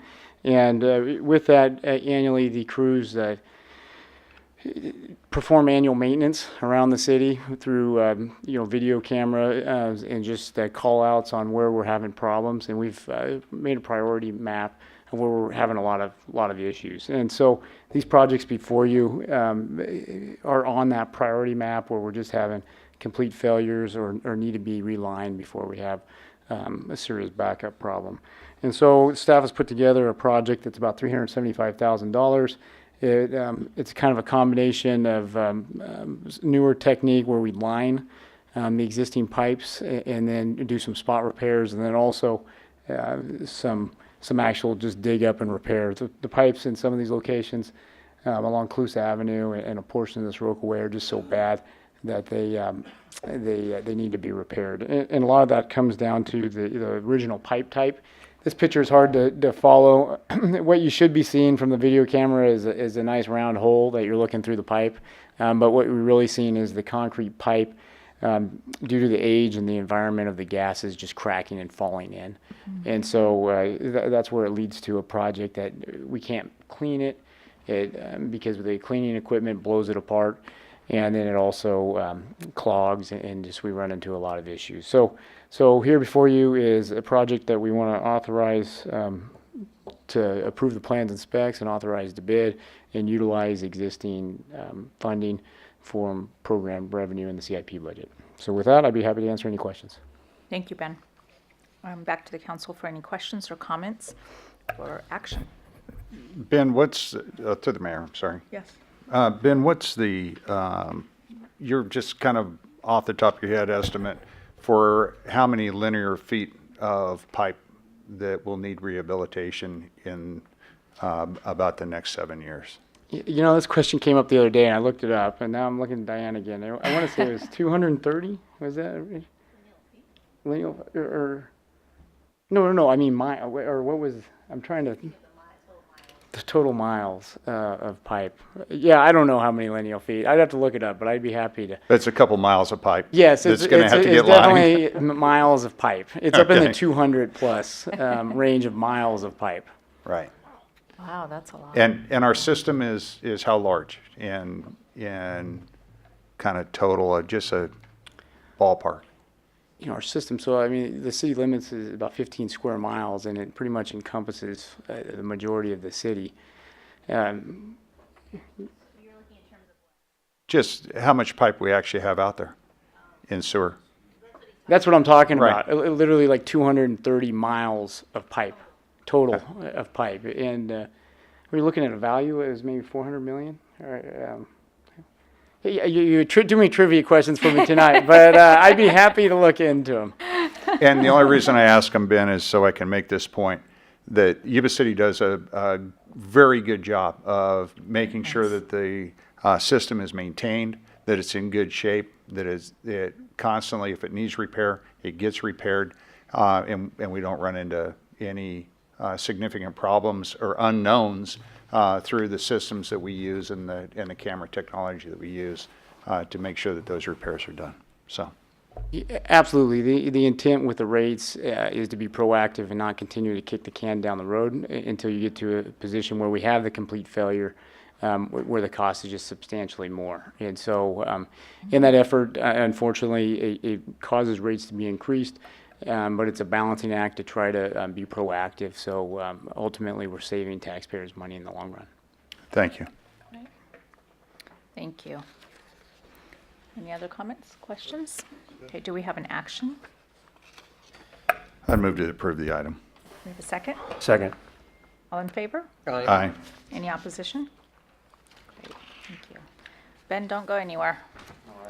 Yuba City Basin Stormwater Resource Plan adoption is also yours. Okay, this one has a long name and a thick binder that goes along with it. The item I have before you is in regards to the city's stormwater resource plan adoption. And so, let me find my.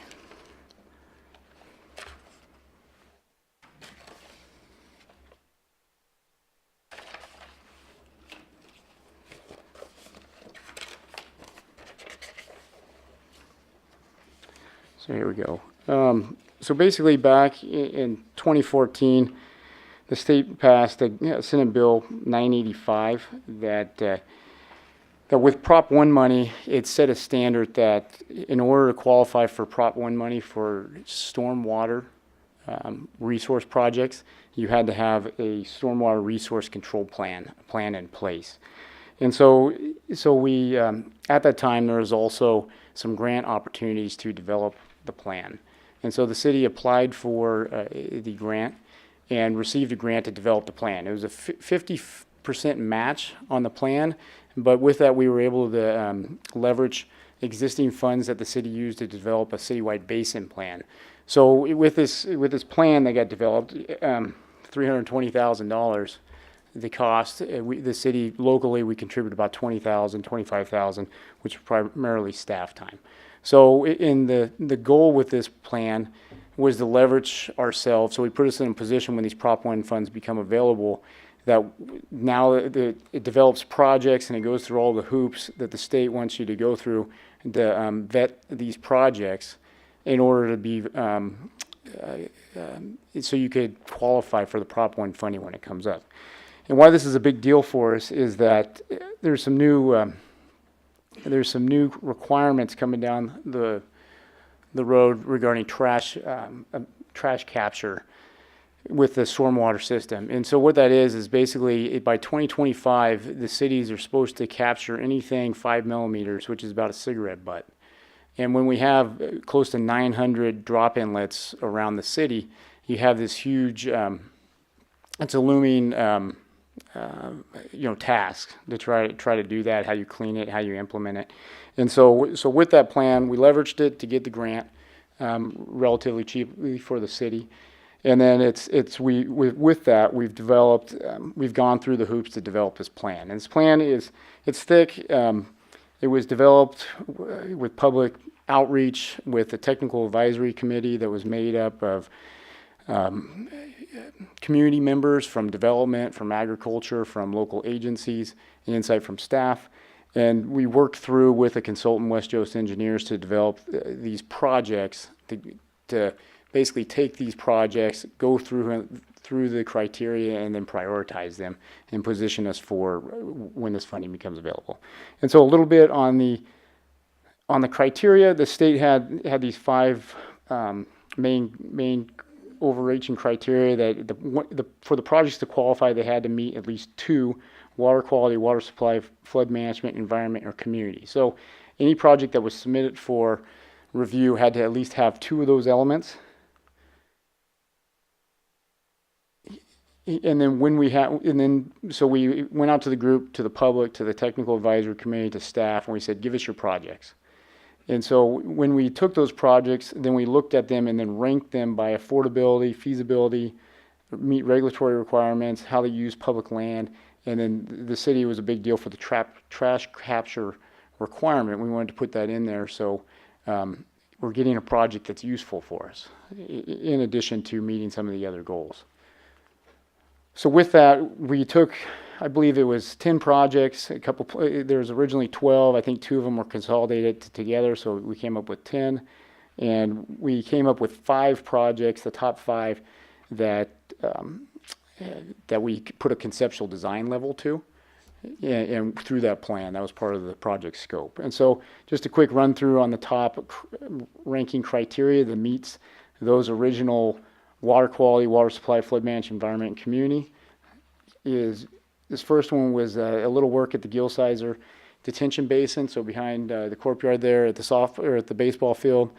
This is kind of a standard project for this plan. It's improvements to a detention basin where instead of having like a concrete low flow channel, if anybody's familiar with the detention basins, typically for erosion control, there's always a low amount of water flow coming through, and so we run it through a concrete channel, and then it bubbles up and goes into an outlet. But with that channel, it doesn't perk into the ground. It's a little easier to clean, and we do it for various reasons, but at the same time, it doesn't meet the state's goal of groundwater recharge, environmental,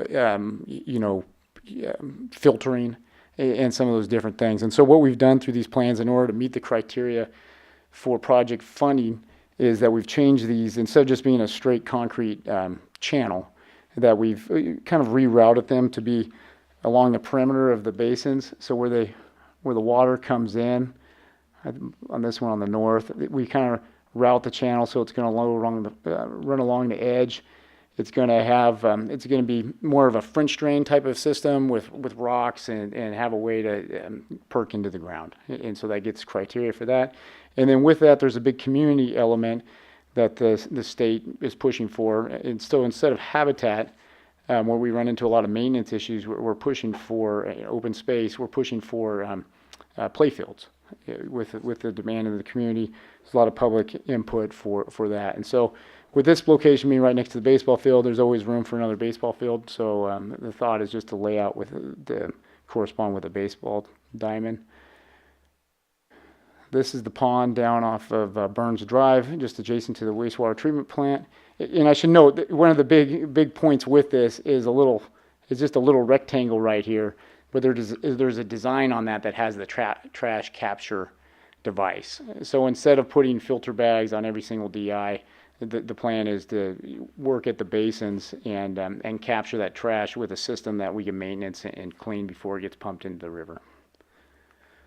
So we have another field or another pond down next to the wastewater treatment facility, real similar, redirect the low flow and for groundwater recharge, and then with a trash capture device. Shanghai Bend Park, or I shouldn't say park, but the Shanghai Bend detention basin across from the park. You can see kind of an outline for a soccer field. Tried to shoehorn in here and regrade the slope, and then adjust the low flow channel to outside and have it seated for use. And so, real similar. This is a little bit different. This is Lincoln Road, just west of 99. We have this is where Gilsizer Slough comes pretty much. It goes into open channel here. There's a little bit open channel before that, but this is where the west Yuba City drainage comes in right here, and then the main channel comes together. And so we're proposing a trash capture device there to catch pretty much everything in Yuba City before it goes out. And then the fifth project has been one that the Gilsizer Slough has been really interested in for a long time. Is right before the Gilsizer Slough goes underground here at Julian Orchard, or Park and Orchard. There's an issue where the trash hangs up and it's hard to clean, so we're trying to improve that area and make it a little more effective. So with that, I'd be happy to answer any questions. And really, this is not a regulatory adoption. This is really just, we're adopting a plan that establishes criteria on stormwater projects. And these projects that meet this criteria then qualify for future potential funding. So I'd be happy to answer any questions. Great, thank you, Ben. Any questions or comments for Ben?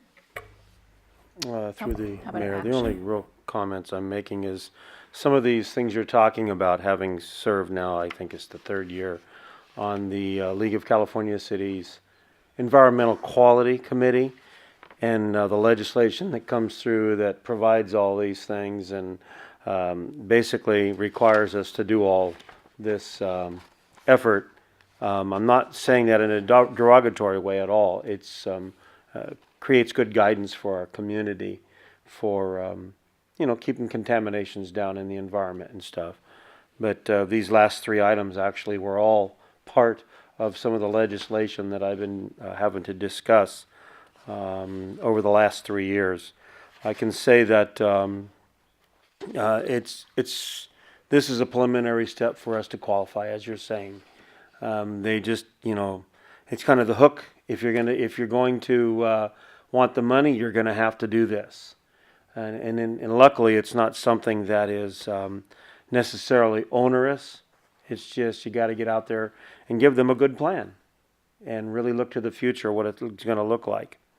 And the other thing is I didn't really see anything that goes to the west part of the city regarding any of the drainage. Is it just that it's not as necessary yet, except that one that goes into Gilsizer? So as far as Live Oak Canal? Yeah, so the county definitely played a part on the panel, and we looked at different basins in the Live Oak Canal as they develop, and one of the criteria, one of the projects that is listed that we didn't do a specific layout for, but it talks about developing detention basin criteria. Okay. So when, say, El Margarita master plan develops and we put in new detention basins or the northwest side of Yuba City that goes into Live Oak Canal, then we would have that criteria that we wouldn't be retrofitting existing ponds, but this would be how they would be constructed. Okay. And I don't think, this is a little comment regarding the actual topographical structure of Yuba City. I'm not sure that a lot of people realize that Yuba City near the river is high. Yuba City is actually downhill towards the west because that's the way the plane of the flooding would come and make the deposits. So it's actually downhill going west and not towards the river. So I think that's something that a little trivia thing that people don't really realize in this community, that it's It's downhill the opposite direction, you would think. So that's why it's, our drainage system has to be designed the way it is. So just a little flood protection knowledge that I've known. Great, thank you. Any other comments? Back for Ben? If not, do we have action?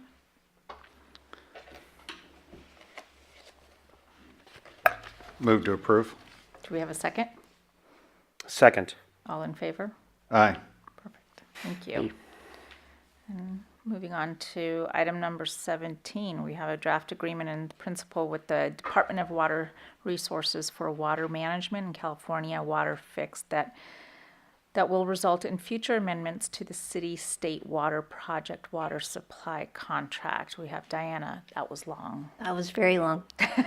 Good evening, Mayor and Council. I'm here tonight with Greg Young of Tulane Young, a water planning firm, to discuss this draft agreement in principle. I'm sorry to see that a lot of people left because I'm really excited about this item. I feel like this is huge for Yuba City in terms of addressing our role in water fix.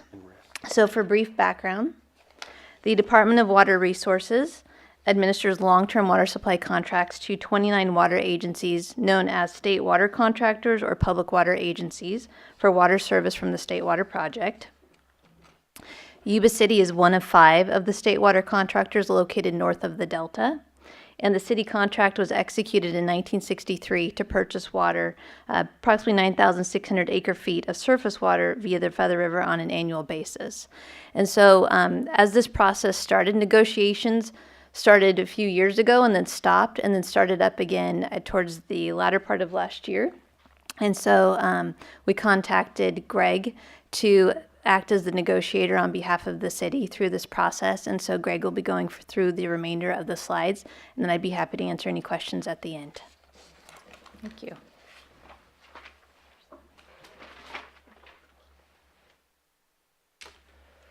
Good evening, Mayor, Council members. Thank you, Diana. So the part of the reason for having me play the facilitator role is they were having weekly meetings in Sacramento that lasted 5 to 6 hours, and we needed to make sure the city was represented. So instead of pulling Diana away from her other jobs up here, I was able to sit there and participate and make sure the city was well represented. The let's see, make sure I'm using this the right direction. So a couple of the drivers for drafting these agreements in principle was there was a desire for improved, sorry, I realize I can see that right here instead of turning my head. Ongoing water management challenges. During the last drought, there was a lot of attempts to try and move state water project allocation around, especially south of the Delta, and there are limits that DWR placed on those contractors, and so there was a lot of frustration that came out of the 2014, 2015, 2016 period with being able to move around state water project, and so a lot of the PWAs were very anxious to get improvements in that area. Then there's also the overarching potential pending approval of California Water Fix, which has pretty significant financial needs. You've probably read about it in the paper here and there, with several of especially the Southern California interest and Bay Area interest agreeing to take on significant financial obligations. Obviously, a concern to the northern area would be, are we going to be responsible for paying any of that as part of the North of Delta contractors? So the water fix essentially is looking at ways to try and improve the reliability of the state water contract allocation. As Diana noted, you have a contract for about 9,600 acre feet annually.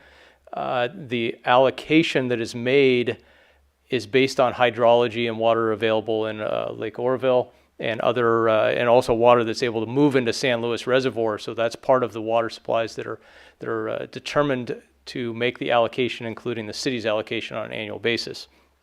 Water Fix is going to improve, is intended to improve the delivery of water on a reliable basis by allowing them to shift diversion locations from areas in Sacramento versus areas down by Tracy. And so right now there's a lot of restrictions for pumping down on Tracy, so there's inability to move the water as reliably as they'd like for the water that's stored in Oroville. We can spend days on that topic. I'm sure no one wants to.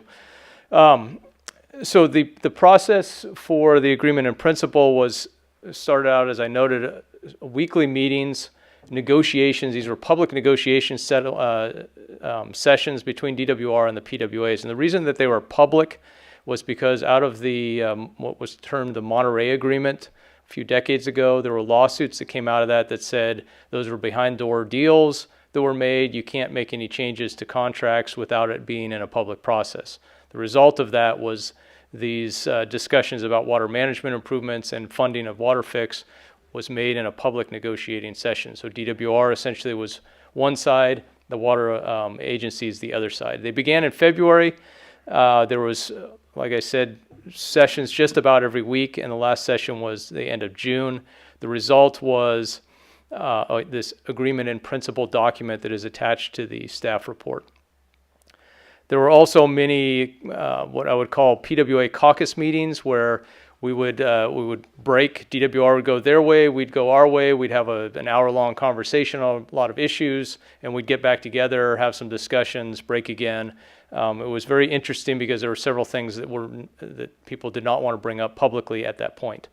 So there was a lot of back and forth. There were some small work group sessions that didn't have to be public. There were a lot of phone calls, conference calls, emails, etc. So it was a fairly involved process, again, with the intent for the cities to make sure we weren't going to be funding the water fix.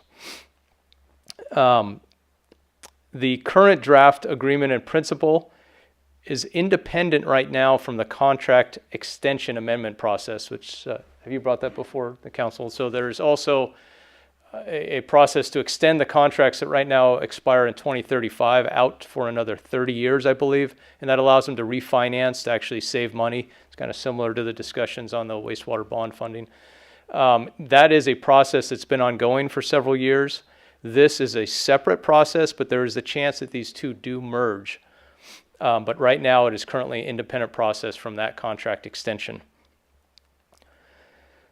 The objectives under this particular effort from the Department of Water Resources perspective was to allow for the continued financially sound operations of the State Water Project. If they're going to build the new facilities for the water fix at the tune of billions of dollars, they wanted to make sure that they were going to be able to be financing that and be able to continue to pay for it.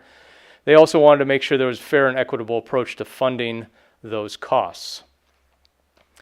The water agencies had the objectives of getting enhanced management tools, so more flexibility with being able to transfer and share and exchange state water allocations, and then also appropriately allocate the California Water Fix, that's the CWF, costs proportionate to the benefits received. So the AIP addresses several key topics: the improved water management tool side of things, water transfers, water exchanges, and the ability to actually carry over water a little differently in San Luis Reservoir, including the opportunity to transfer or sell carryover water periodically, is now being, probably is going to be allowed. That's what's in the AIP language. That actually creates some interesting opportunities for the city into the future to consider when it's looking at all of its water assets, its water rights, its contracts with North Yuba, its groundwater sources, and its state water project water. There may be opportunities that these improved management tools are actually beneficial to the city, but that wasn't a main driver for the city's participation. Cost allocation was the other key topic. The result of this was to create a new state water project charge.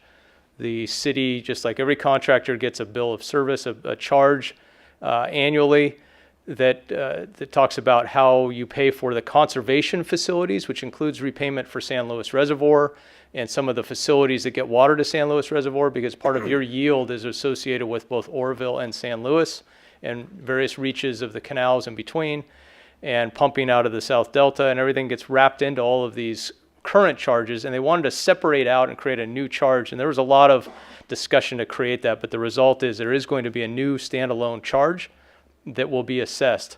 The greatest part about that is there's a table in the attachment to the staff report that demonstrates that the 5 north of Delta public water agencies, so the city, Butte County, Plumas County Flood Control, Solano County Water Agency, and Napa County Flood Control, are all listed as exempt from being charged under this new charge. And that's what our goal was to make sure we ended up exempt. There were times where the table had percentages where it was 0 for right now, but percentages can change. So the term exempt was actually a key term to make sure we got held in there. Going forward, the AIP is not final contract language. This is advisory language that will be informing the CEQA process. And it defines mutual intent. And as quoting from part of the principles here, they do not represent a contractual commitment by either the DWR or PWAs to approve any proposed project or to sign contract amendments. What does that really mean? There is a CEQA process that will go on related to the contract amendments that will come before you at some point in the future that should be completely guided and follow this agreement in principle. You as the city and as a contractor will be able to review and hopefully adopt, if it makes sense, that the findings of that CEQA, and the result will then turn into contract amendments. So then after CEQA process, then there will be a separate contract amendment that will be specific to the city's contract that will be brought forward that both you and the Department of Water Resources will sign. So there's several steps still to go on this, but the AIP was the key to make sure things were understood of how it will now translate into contract language and be represented in CEQA. You want to take the recommendation part? So the recommendation is to authorize the mayor on behalf of the city council to approve the draft agreement in principle for the State Water Project Water Supply Contract Amendment for Water Management and California Water Fix. And happy to entertain any questions that you have. Great, thank you. Bring it back to council for any questions, comments. Thank you very much for your work on behalf of the city, making sure that our water rights that we have entered into have been looked after. So I do have a couple of questions on the exempt status.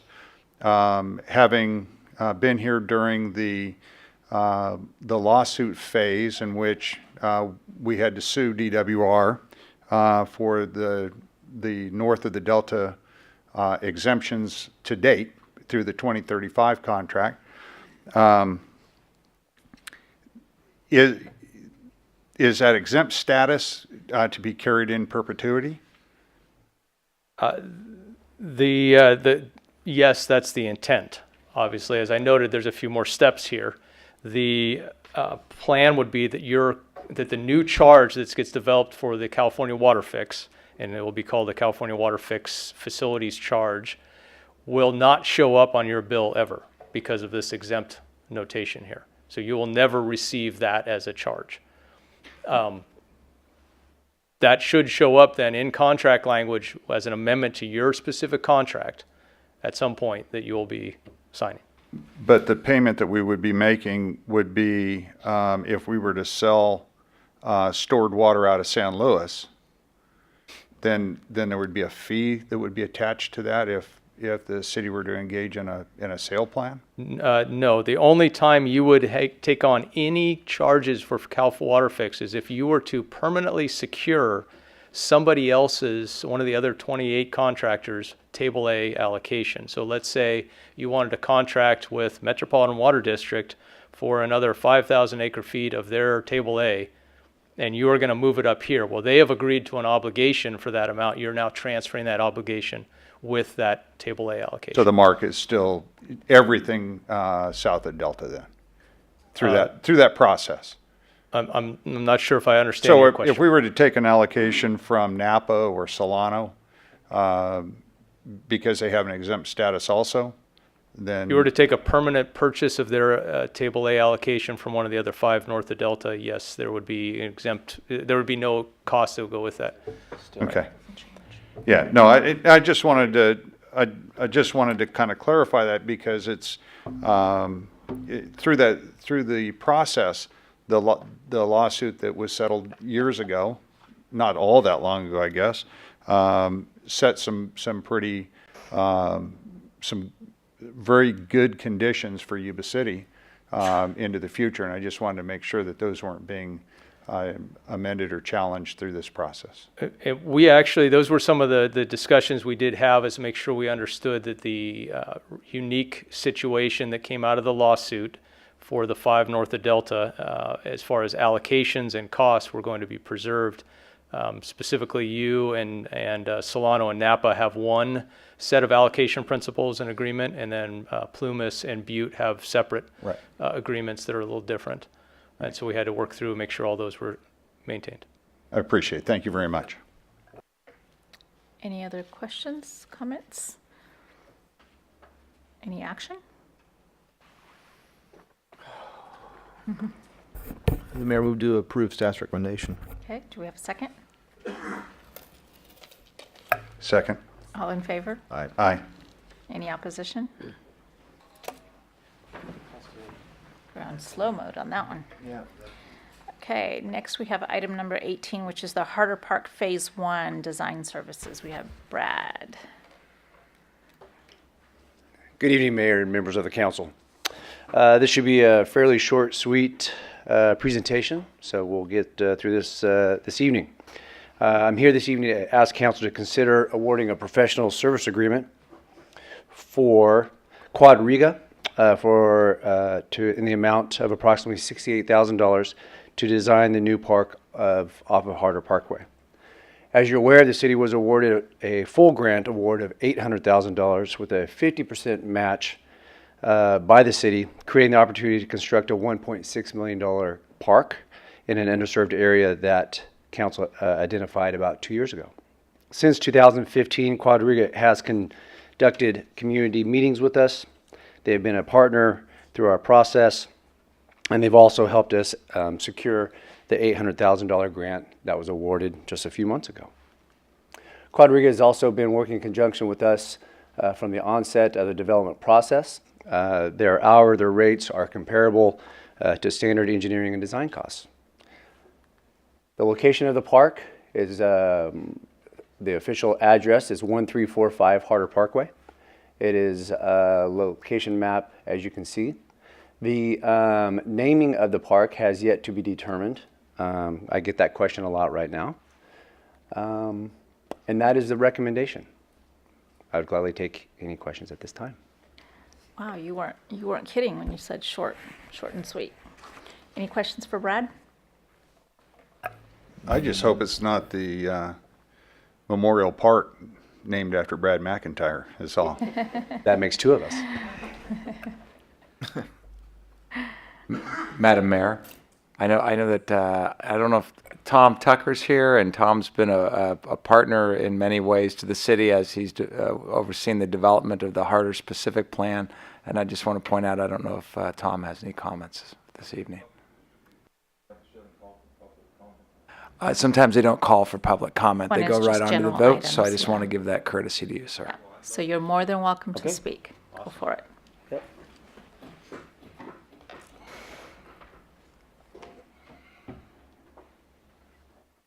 Go ahead. Good.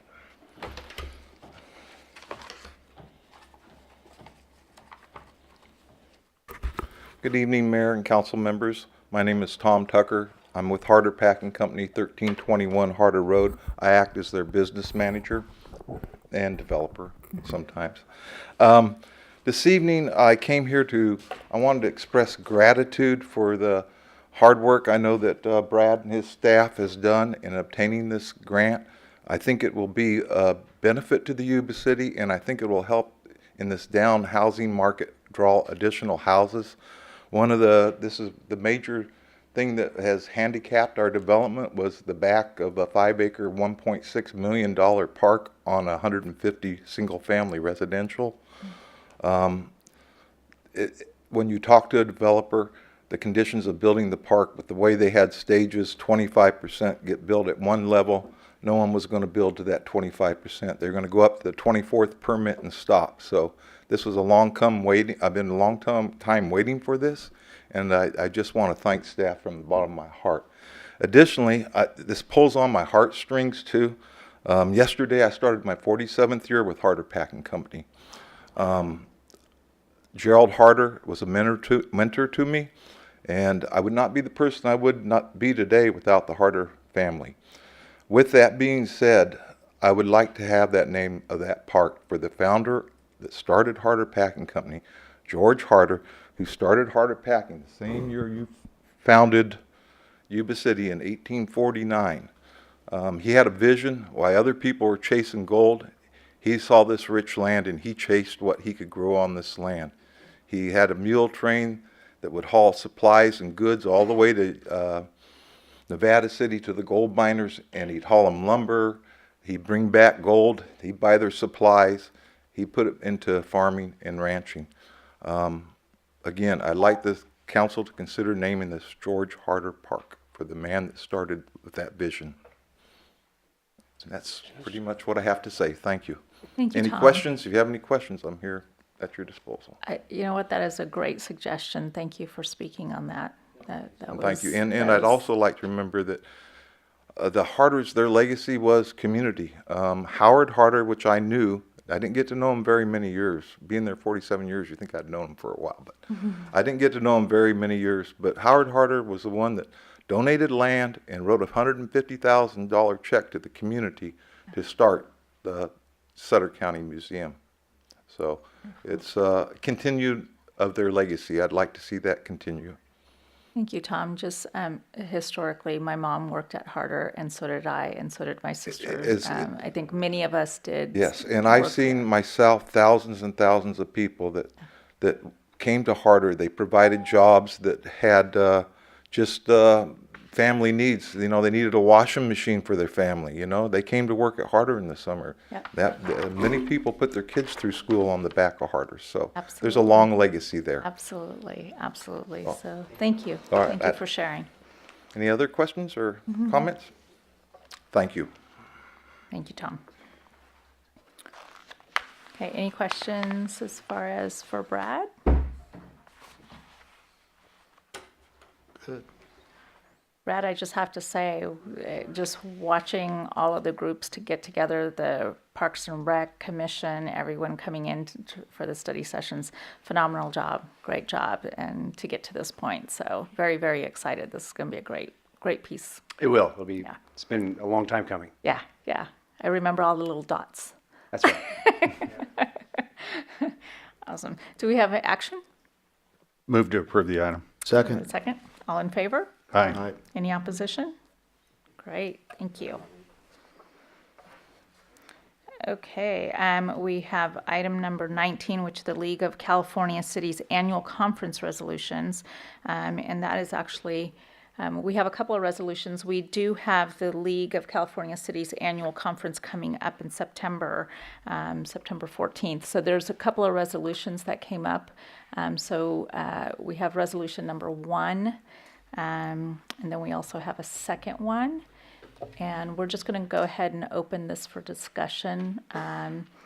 If we want to go ahead and take action, we'll go ahead and move forward with the resolutions when we're there at the league, or if you want to have more discussion. But we're just going to go ahead and do that within us. Yeah, just I'll kick it off since I'm a member of the League of California Cities and go to these policy conferences that they have every year, 3 or 4 times a year. And one of the mainstays of the league is to protect the local control and of decision making, of land use, of where our money goes, and many of the different policies. And we had 2 very tough years, the last 2 years, where a lot of some of it was eroded and taken away from us, and then some of it was kind of done through, I'm going to call trickery. You do this, and we'll let you have this, and it turns out that they held up their side. Well, we held up our side, and they didn't hold up theirs at the state level. They passed something a little different than what we had agreed upon, and so I'd actually was going to ask Steve, but he kind of took off. Since he was working with the local city managers group there at the league, I'd like, here he's back, Steve, to tell us what the city managers group came up with of the concerns that they had on specifically this one, the first item. Putting you on the spot, I'm sorry, but That's quite all right. you've been very deep into this. So, generally speaking, the city managers group has consistently backed the issue of local control. It's something that we feel strongly about. I know all of our elected officials do as well. The state has consistently encroached upon this over the years, and we believe that democracy occurs best at the local level. And if you encroach upon our ability, any local entity's ability to govern itself well and breach that, ultimately it'll, I mean, this is conceptual, I mean, or philosophical, it degrades the democratic process. Furthermore, each city is unique in regards to its desires of the policymakers to give direction. And so we don't want to, create a system where, I guess, we want to maintain the uniqueness and the autonomy of the local decision makers. And therefore, we're very supportive of local control. So thank you for the opportunity to give you that input. Thanks, Steve. Okay. Any other further discussion? I just want to make a clarification that the League of California Cities definition, or even our city manager's definition of local control, is nearly the polar opposite of the 8 years ago when Edmund Jerry Brown, our illustrious governor, said he was going to turn more control over to the local governments, which meant, I'm going to take your money away from you. So this is a completely different approach, and it really has nothing to do with a financial grab. Mm-hmm. So Correct. I just wanted to make sure that clarified, because I've been such a critic of Jerry on the local control concept from 8 years ago. Well, yeah, and I know the term he used was subsidiarity, or something to that effect, which was just a local, a fancier way of saying, I'm going to give you all of the responsibility with none of the funding. Funding. Yeah. Yes. Thank you for that clarification, sir. Been a battle. AB 109. Yeah, exactly. AB 109. There's Exactly. local control for you. All right. Any further discussion on these? Otherwise, we will go ahead and take it to league with support. Absolutely, I would recommend that. Okay. Yes. All right, great. Thank you. I think you're the voter too, so. I am. That's why I'm like, okay, I just want to make sure that we're all in agreement before I take it over there. Okay, so we're going to go ahead and move on to city council reports. We will begin with Councilmember Buckland. I should be able to be done in about half an hour, since we haven't met for a while. You're going to take up Keith Martin's That's right. I'm going to take up the rest of the balance of his time. Attended the Sacramento Area Council of Governments Government Relations Committee meeting, and one of the topics that came up during that was AB 3194, which is a bill by Daley dealing with the Housing Accountability Act.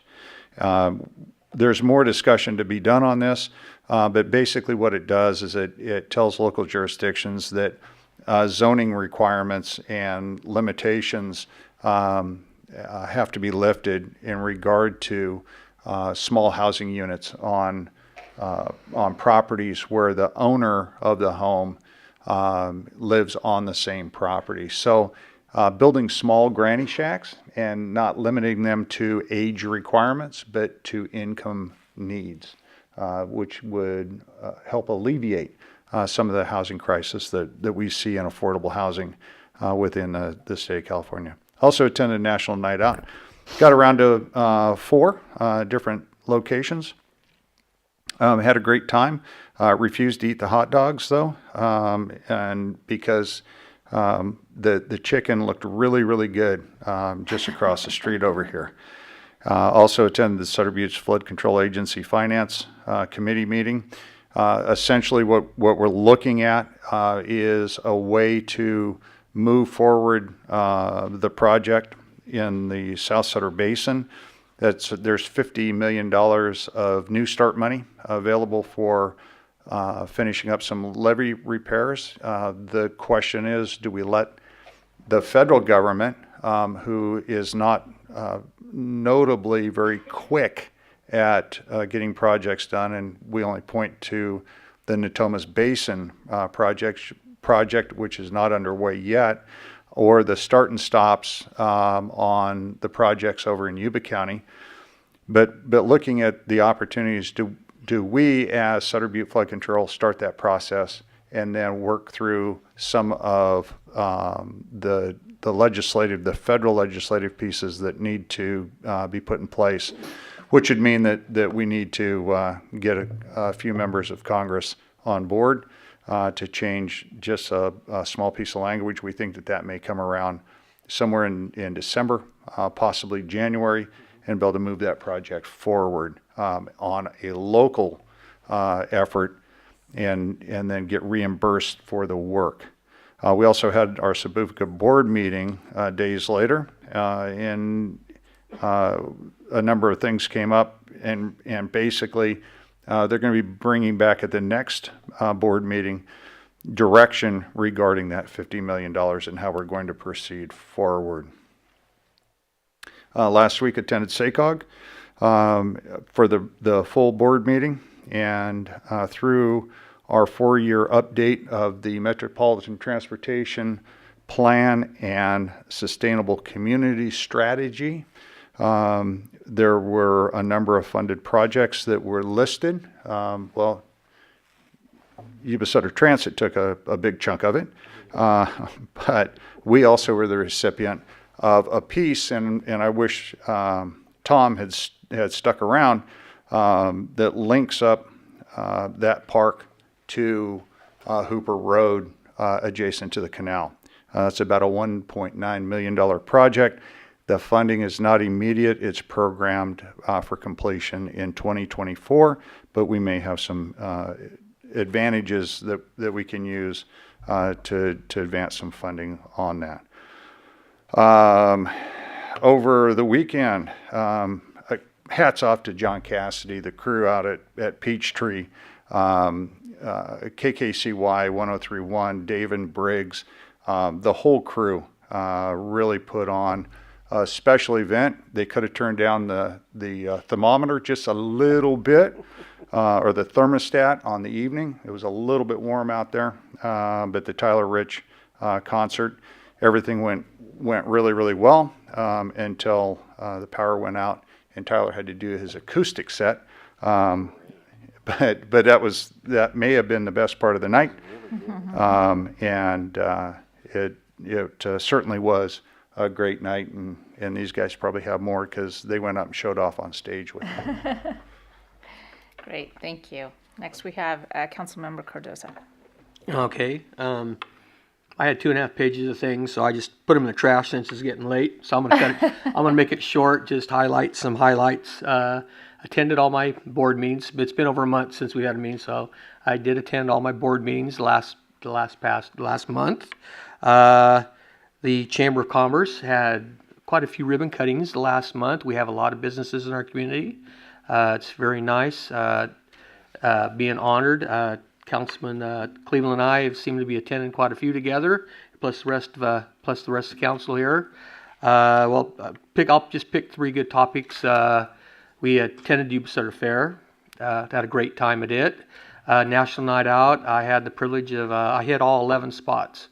It was some of them were short, some of them were a long time, but I was able to see all the neighborhoods, and from passing out prizes to drawing tickets for winners. So it was a fun time on that.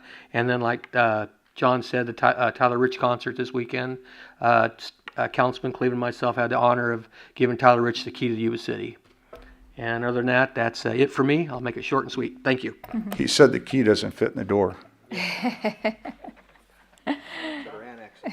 Thank you, Manny. Councilmember Cleveland.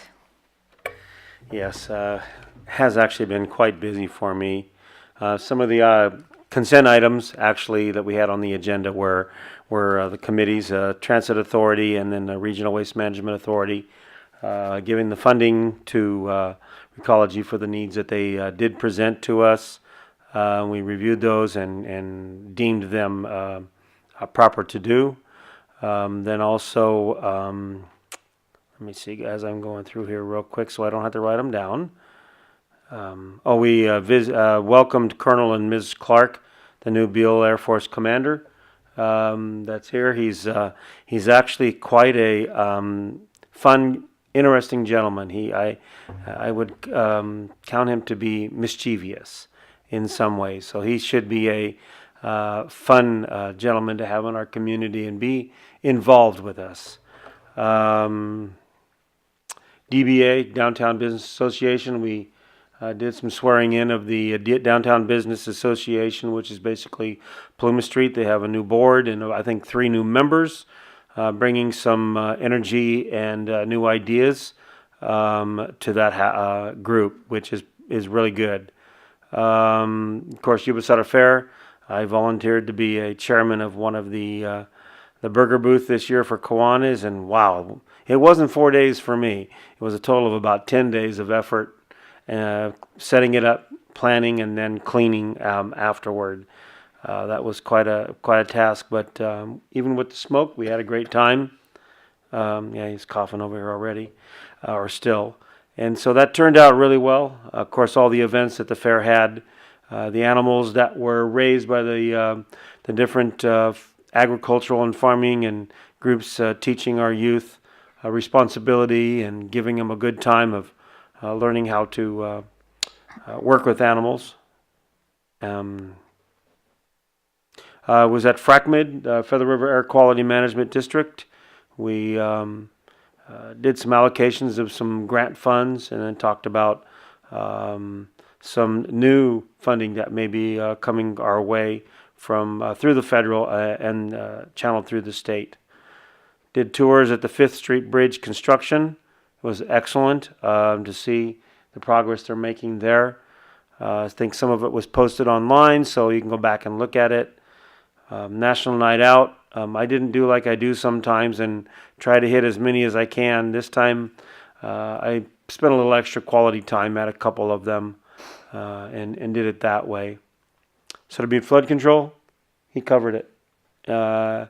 Moving forward, and man, what a fantastic project we have already finished, and then now the completion of it for the lower section.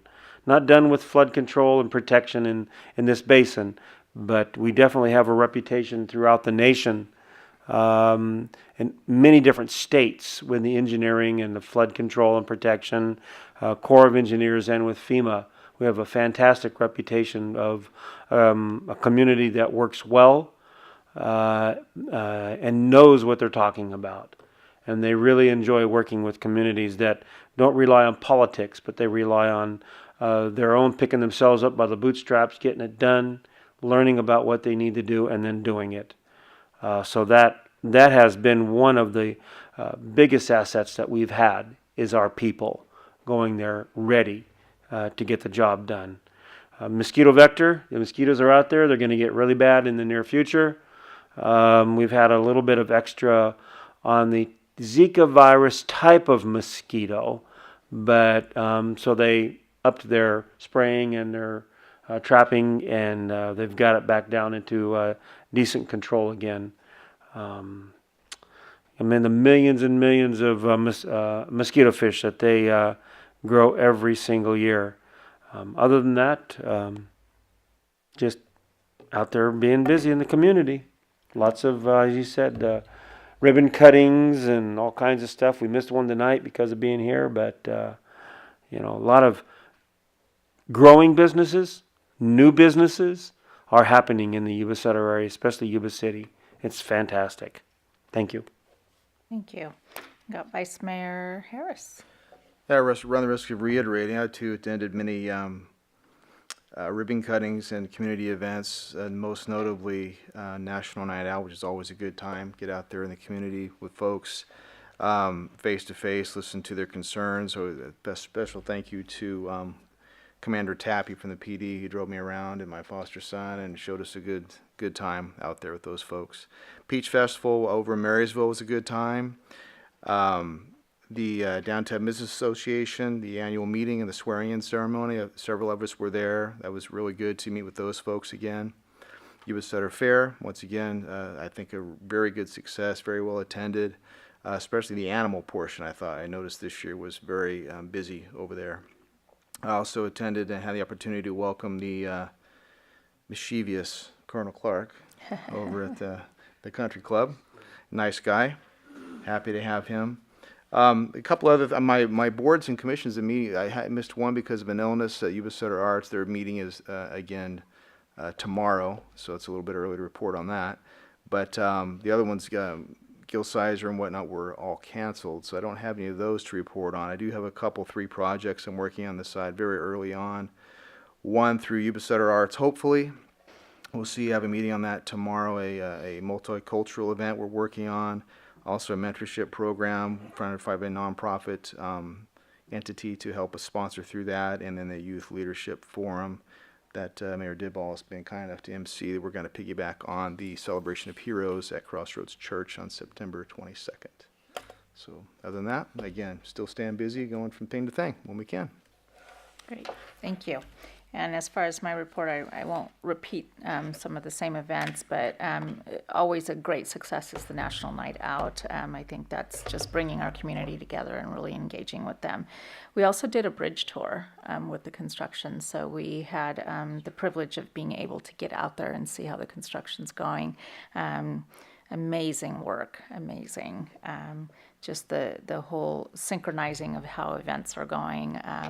The group out there is wonderful. I did the DBA swear-in for the board members. I also did the Yuba Center Fair opening on the first night. Great attendance all the way around. I love seeing our community more and more involved in all of the engagement that's happening out there. Other projects that I'm working on is the Brooklyn Study Mission, which is a group of us from the Sacramento region are going to be headed out to Brooklyn on economic development, workforce, and things like that, and see how Brooklyn did it so we can bring it back to our regions as well. I'm also working with the Arts Council as well on some additional projects for the Plumas area, and working also with building obstacle courses to finish up our testing process with police department. So working on some private sector areas that we can get that moving along and build those up. So aside from that, I think that's about it. Yeah. I have to apologize about Tyler Rich not saying something because there was a reason that they were also having Tyler Rich, and it was to help support the canine obstacle course that we're looking at building over here. And so I forgot about mentioning that. And so he's contributing back to our community and just even showing up and all that he does. So that was, an honor to have him and send that money to our canine. Back this Sorry. way. Awesome. Forgot about it. Great. Thank you. With that being said, we are going to go ahead and adjourn for the evening. Thank you.